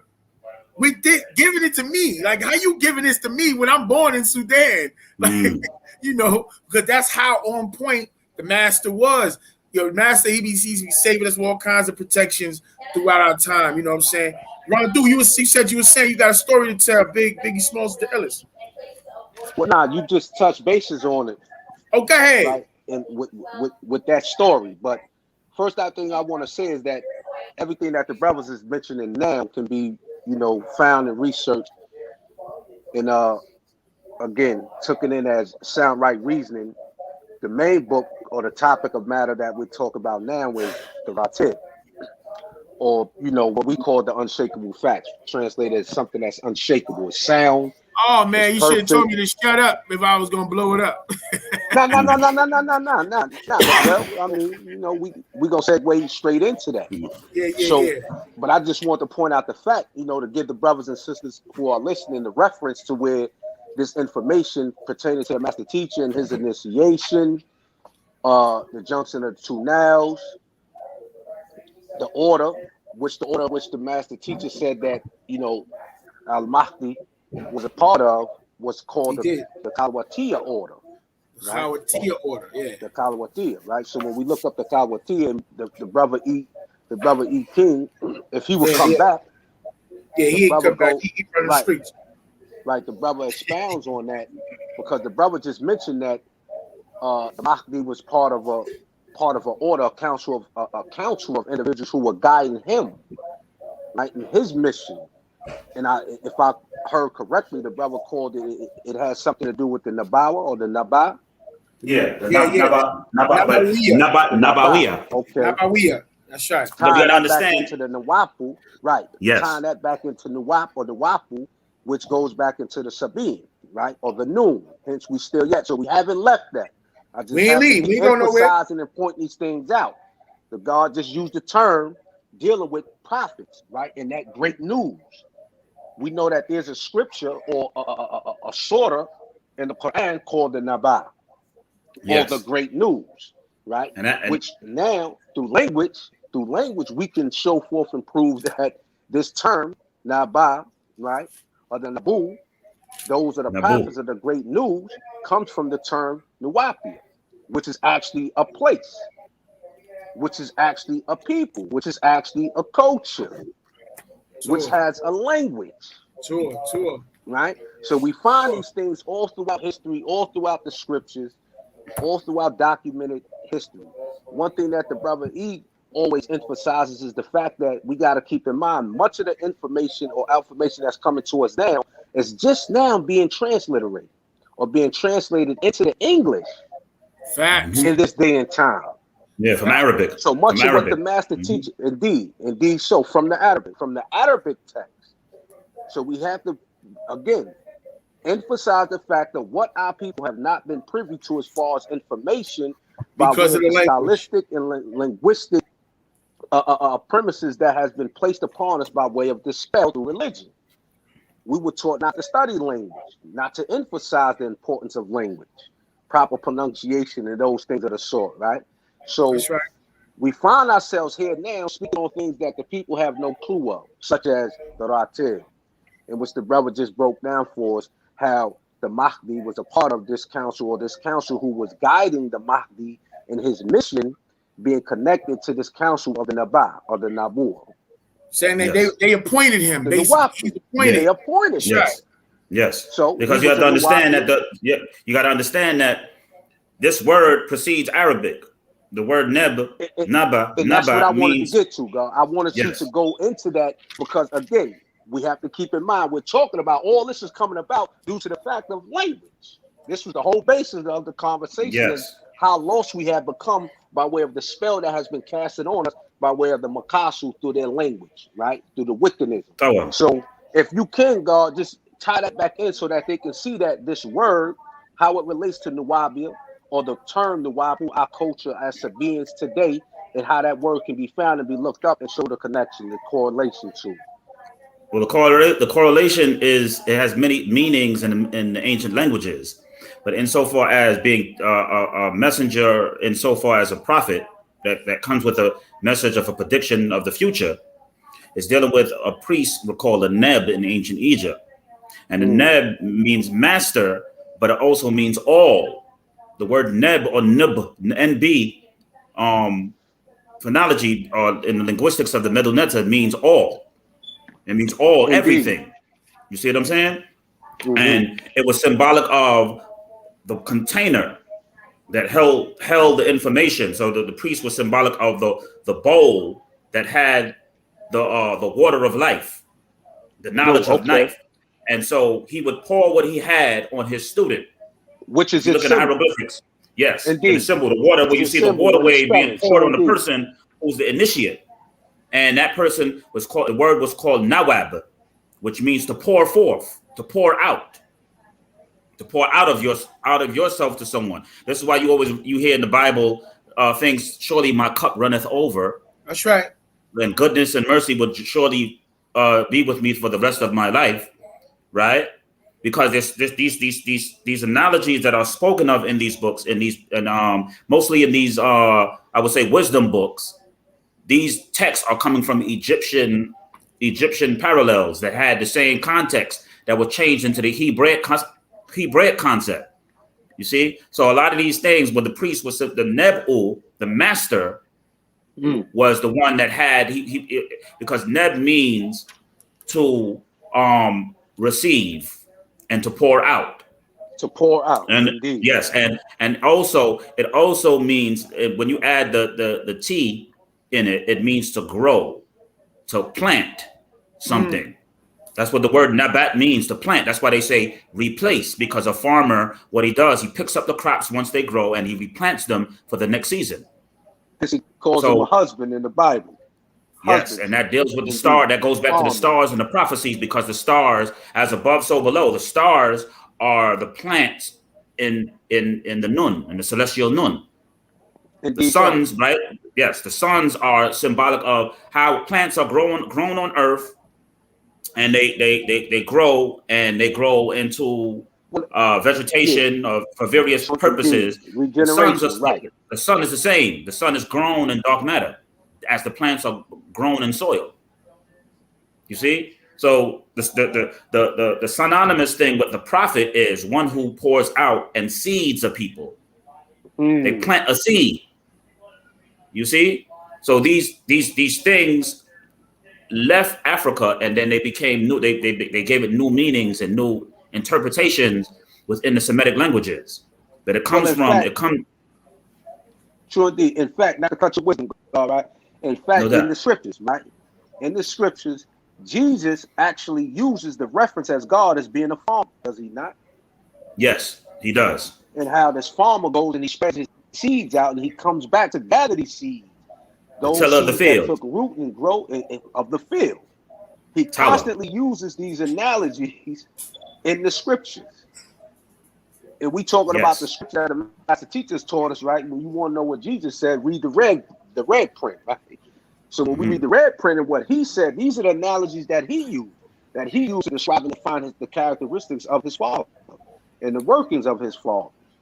Hold up. As a farmer, but So now you're building on the farming now. So I built with on E King, right? On book that I was reading when I was up top, right? And it's called Herbach. Y'all hear me? indeed. Okay. So Herbach is a Egyptian word. It means chickpea.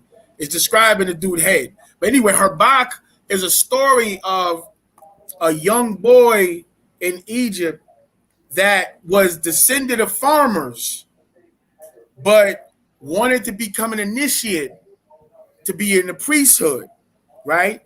And the initiates, the other disciples, will always make fun of him and clown him because they dealt with like a lot of caste system stuff. So whatever your father was, whatever discipline that was, that's what you were, and that thing passed on. But Herbach, the high priest of the temple, is like, nah, let him in. Let him in. Herbach was so phenomenal, bro, that he was his way of looking at things was so different than the traditional way because of him being in the farm under the stars. He mastered so many different science of nature that put him in a different viewpoint of the spirit world and the teachings. So one of the incidents was that the initiates had to be locked in a room with a statue of one of the thought. And every day, so when these dudes would come out, so all the initiates would come out with, oh, I'm so blessed. Oh, Patar was telling me this and all that stuff. And it was Herbach's turn. He was up in there all night looking for like a secret compartment or something. Because when he came out, they felt that he disrespected them so much. The students. He came out, he was like, well, why you lock me in there with that statue? I thought I was going to have some kind of divine interaction, and y'all got me in there with this lifeless statue all night, wasting time, right? And everybody else was offended because them niggas caught the ghost. You see, they was in there, they caught the ghost. He was like, nah, that thing ain't a lie. They was like, so you ain't talk to it? He said, why am I talking to something that can't talk back, right? So the priest took him and raised him up. See, put him in another order. Like, whoa, he's too advanced for these dudes. Let me put him someplace else. So, and just the idea when I first started to learn about boom, boom, boom, boom, boom, boom, boom, boom, some of the things that's behind the cloak, what I'm saying, doing the Nepatian, and how it relates and the significance of us even being quote unquote farmers was or pagans was about us being in the farm and in nature. So school of ontology. Absolutely. So hold up. The guard is back in. Let's see. We about to take it to the Yeah, you been listening? Absolutely. All right. You want to add on? Yeah, absolutely. So Ron Du, you asked, was the word Nuwabu found in Sabian, correct? Indeed, so go. Yeah, in ancient Sabian, you'll find the word Nuwabun, which is a god who comes to bring water after the planet Venus has made its conjunction. Right? So this god who has come to bring water, this Nuwabun, and you'll find this in the Joanne Bella dictionary. Right? This god who has come to bring water is a liking to Sabat, right? Because in the month of August, Sabat rises on the horizon right before the Nile floods. So Sabat is actually Nuab, because Sabat is the marker of the flood, right? And when someone has too much information, they're like, hold on, you got to slow down. My cup is runneth over. That's synonymous with information. And we're calling this the information age. And you see a lot of people's cup running over. They don't know how to swim through all this information that's coming across the airwaves. So they're confused, right? Whereas certain people who had a guide to teach them for 52 years, we're not as confused.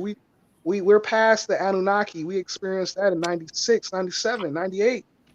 And now the information age has allowed people to know what the Anunnaki is. But we already experienced that water in 97, 98, right? So there's no doubt that the word Nuwabun is an ancient Sabiic as a god who comes to bring forth water, right? And so when the Quran says that Allah is the god of Sirius, that's because you had Sabians, right, that align themselves with the Sirius star constellation.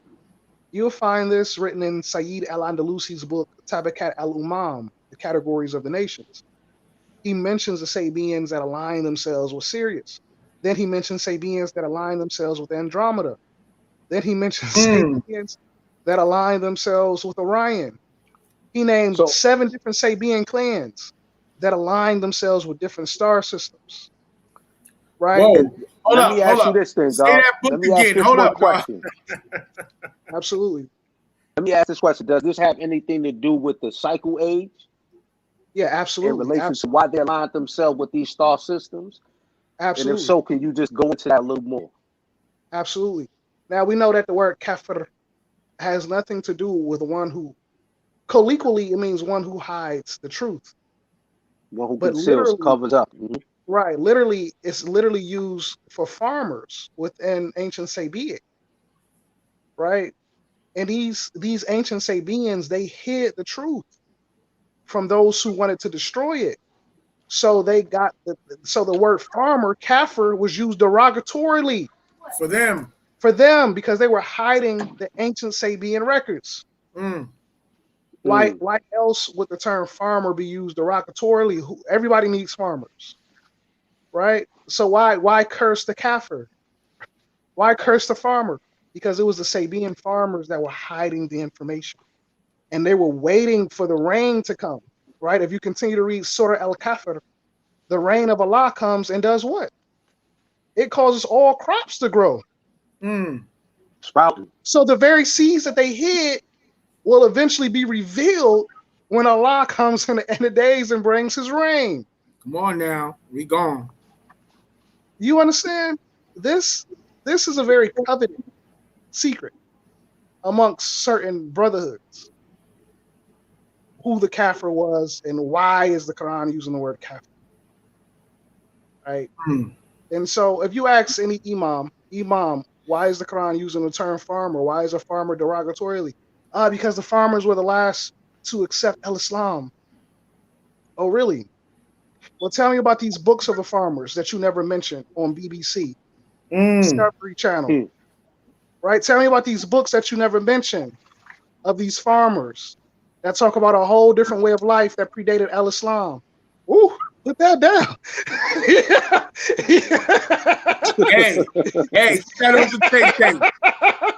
Yeah. What are you doing over there? Yeah. Don't unsheep just yet. So the reign of Allah subhanahu wa ta'ala, the rain has come. The rain has come, and those seeds will shoot forth from those hidden soil and reveal themselves to the world. Allahu Akbar. Anyway, listen. Well, they say that the roots of a tree is planted in the heavens, and its leaves extend to the earth. Get out of here! What surah is that, or what hadith is that? You said say that again. Say that again, God. Say that again. Well, actually, that comes from the Zahar, right? Oh Which wow! is Oh, the Zahar, which is yo, actually the book of what they're calling the Kabbalah and all that. For those who don't really know, if you really want to know what the Kabbalah is about, and you know or the Kabbalah, I should say, but it's you go to the book of the Zahar, right? And you the know what's Zahar, interesting about that verse, Rondu? What you said? The excuse- what? The Zahar? right? The book of Zahar. Yeah. You And know, you know what's interesting about that verse, Rondu? go ahead, brother. When you read the coming forth by day, it says a tree, Sabat, was planted in the waters of noon in the beginning, From and the it shot beginning, forth. It shot forth in the beginning and caused all of creation. indeed. Right. So that concept came into Babylon, and the Talmudic Jews from Babylon brought that into Judaic mysticism, becoming the Zohar. Right. So this is a cross Which cultural. became the Kabbalah, indeed. Right. Okay. Absolutely. Absolutely. So yeah, the tree of noon that shot forth in the beginning, and that gave.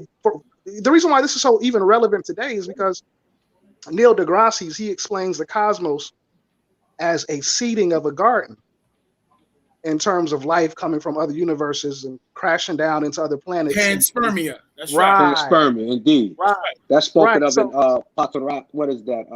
Pagatul, the gateway, where the master teacher speaks on how life was transported to this planet. There you go. That's it. That's it right there. That's right. The actual fact. Okay. So in the actual fact, and this ties back into what the brother was saying, dealing with the science of the word noon and how it's written, right?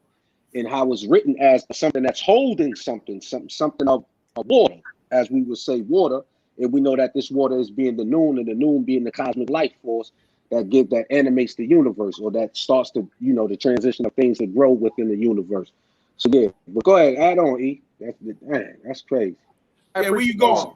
No, I'm right here. I'm right here. I appreciate that. Yeah, I won't let them get away this time. I said, let me cut this short. Let me cut this short. Let the God continue to do what he do. Yo, all of that is in the research compilation in terms of the Kabbalah, this agricultural synonymous culture of agriculture. What a coincidence! That permeates the Old Testament, the New Testament, the Kabbalah, the Zohar. Right, this culture of agriculture and its symbologies permeate the Quran, it permeates the Torah, it permeates the Old Testament. So absolutely, and that's what it is. So you said from this one word, we can learn all this history.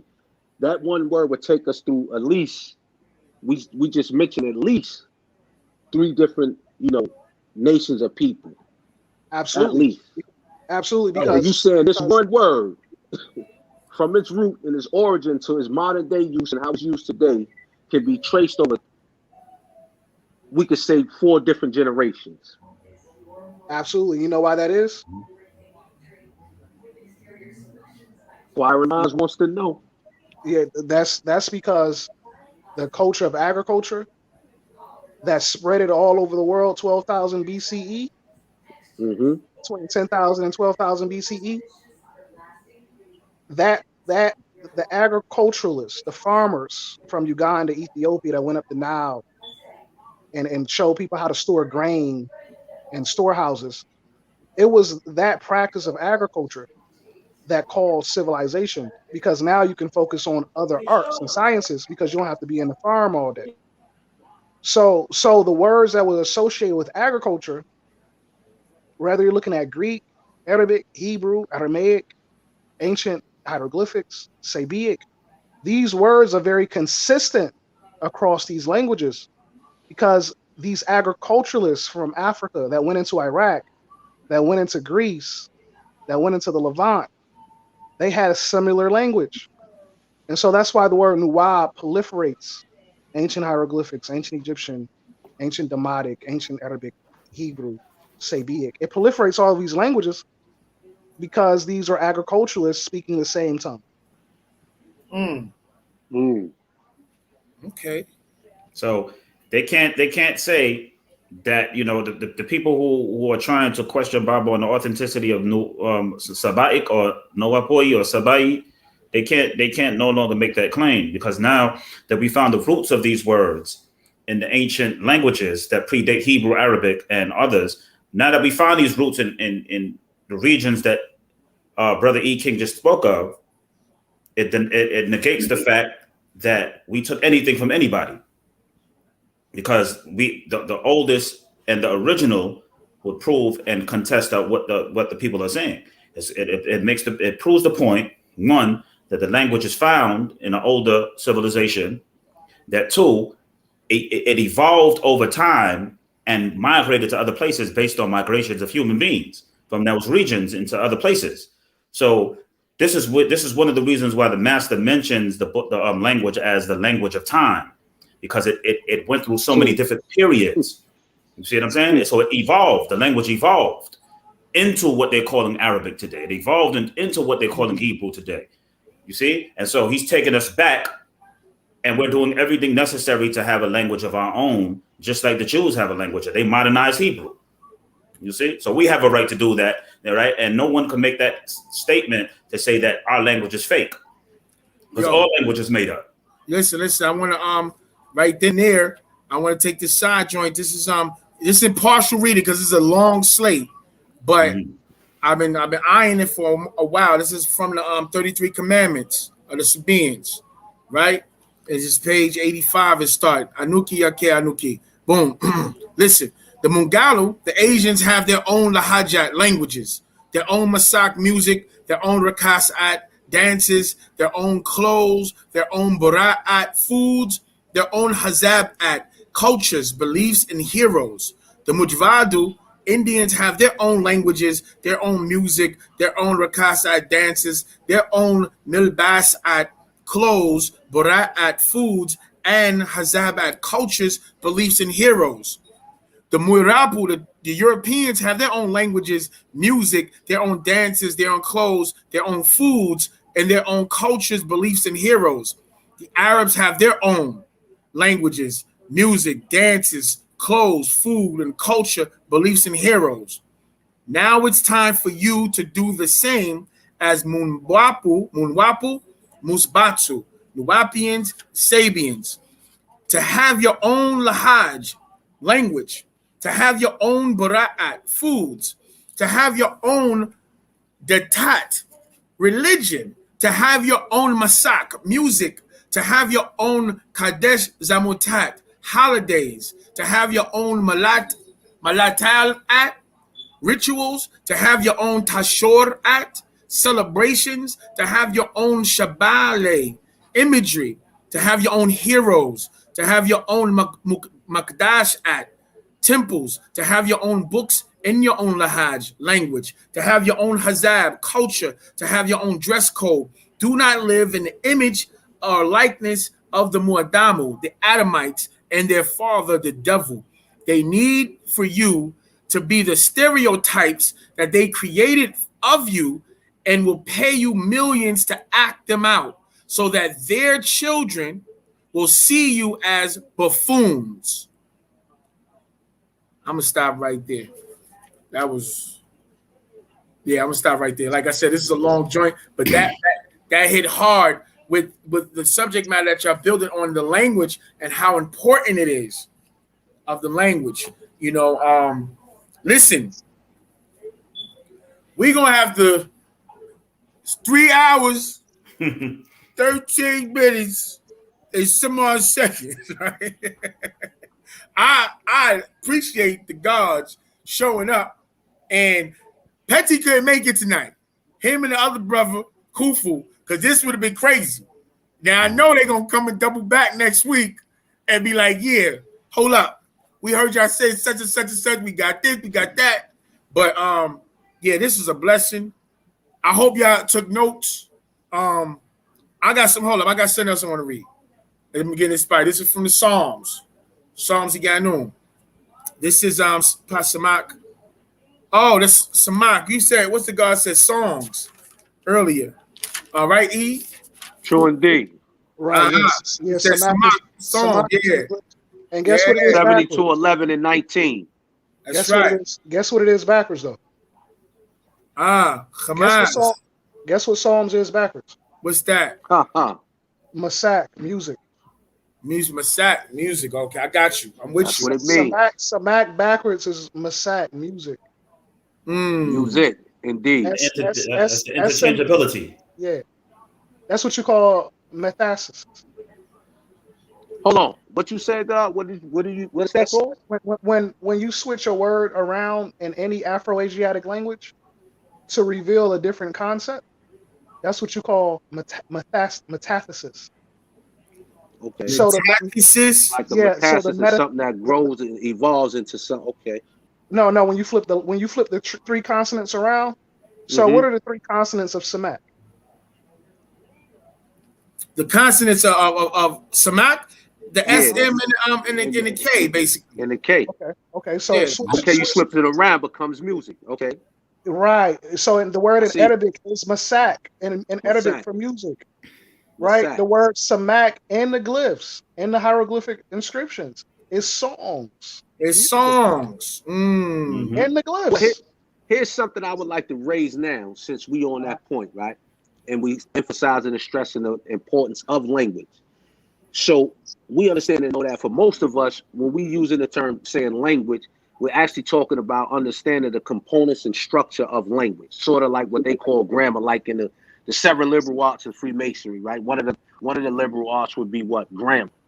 So, and I know the brother, he emphasizes this about language, and he just gave us a key in understanding the components and how languages are structured and formulated. So what I want to propose here now is that one of these days, or one of these super ciphers, we're going to have to bring the brother on, and we're going to have to go on. We got to have to just start having a council on breaking down the science and the components of language, to start helping our people understand why we emphasize the importance of languages and how languages gives you the path in which you can travel to find your way, into Sabbat, or continue to grow through the Sabbat, right? Because a lot of our people, we just don't know these things. We don't have the proper information or the proper education to understand the importance of how to analyze things by words of language and sound and vibration. So if we can, I'm just proposing that now, if that could be something that could be done. Yeah, absolutely. Like, matter of fact, the God, and adding to that, the idea of, I know y'all put y'all in your travels and studying, y'all done found so many different words from the ancient Sabir Mispatia language that has morphed into what they claiming as Arabic now, and going through a host of those different words would do a lot to show people how much the Arab culture is not authentic, how much of it really is overlaid and dependent upon the Sabaean culture and science, and upon the Sabaeans staying secret and not being made manifest and known and related to us in this day and time. Yeah, it's one of the most greatest conspiracies, man. Like, that's right. Brother, I would tell you that they have so much archaeological findings in Saudi and Yemen, and they're not publishing these findings. Matter of fact, on one of the BBC networks, a lady went into Medina. What was that? It was a Medina, a city of the Nabateans, which are Sabaeans, and she questioned one of the archaeologists, one of the people that was like a tour guide, and the lady refused to answer the question. She refused to go into the historical narrative of who these people were, what were they doing, what were their cities, what was their culture prior to Islam. So that's right. You have this fake Arab theme where they make it look like this history existed right before the Prophet, that they had this Islamic theme. Everybody is a Muslim. They make everybody into a Muslim. Yeah. That's what they did with the Moors, right? Remember when we was going through, they were like, oh, Baba said they claim all them ancient. Yeah. All the ancient Arab culture and sciences that they were talking about had nothing to do with Muslims. It was pre-Arabic time, pre-Islamic. But they were claiming it because the people there had the same culture. They looked like they had the same science. They looked like they were speaking the same language. But we not knowing that this is an older culture that they overlaid themselves on because they took their land, they took their culture, they jumped it. That's why the so-called Arabs and the so-called Jews are so parallel, because they did the same thing with everybody. Yes. They vamped down on the indigenous people, pushed them out, took their stuff, claimed it, and then suppressed them. You know what I'm saying? And this Sabaean thing, this Sabaean science is like the biggest thing. Like this thing here, bro, is gonna the geopolitical effect that this is going to have is phenomenal. But I'm not gonna get into that right now. I'm closing out. Okay. I'm trying. Y'all trying to mess up a happy home. Okay. So we're not gonna have that. What I'm gonna read is Pasamak Im Yanun, the Psalms of Yanun, too fast for us to rejoice. All right. Let us Munwapu, Nuwapians of Wunuwap rejoice. I seek your protection. Yayeyu, Muslafu, Yayeyu Muntaru. O ancestors, O overseers, from the wicked and evil ways of Pa Muadamu, Wupa Mukmeyu, the Adamites and the aliens, from all they seek to impose upon me, from all they seek to force upon me, from all they seek to offer me, from all they seek to teach me. I seek your protection, O my ancestors, my overseers. Adui, guide me, Hade, guide me to separate from the weak and wicked Adamites and their evil ways of life and living. Rejoice in awareness. Let us, that was a Psalms 12. This is 13, right?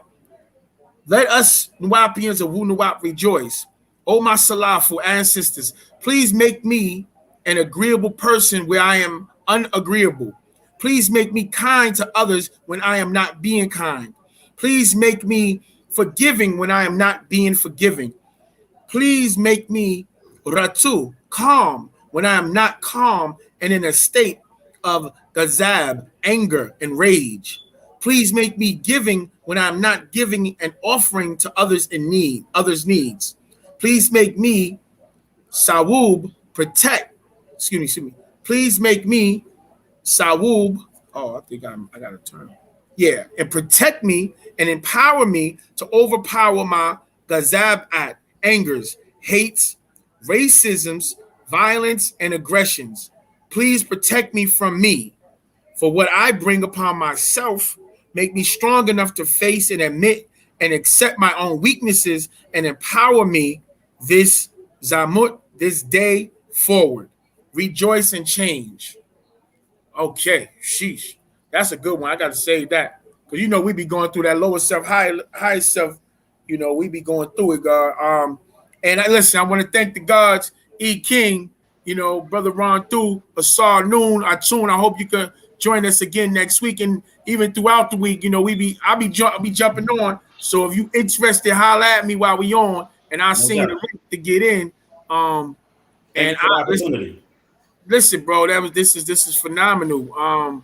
Because it's all about getting it out there. Baba says real simple: spread and replace.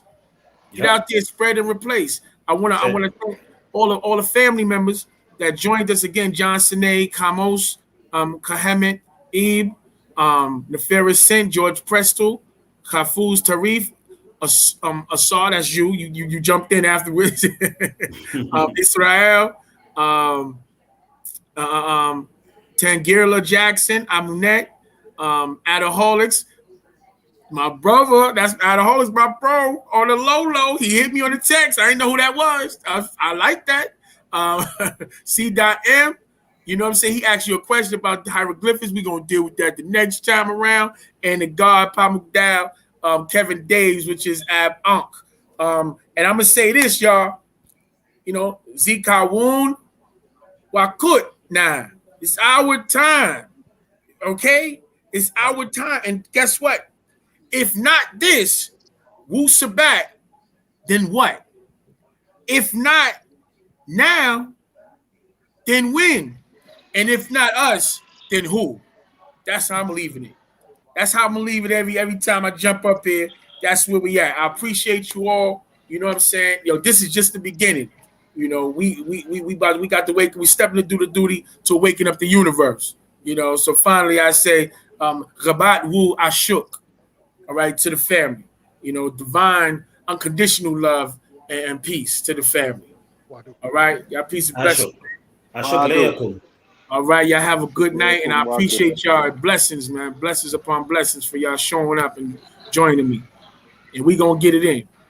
Wadu Misarkum. Wadu Muisar. Wadu. That's right. Wadu Muisar.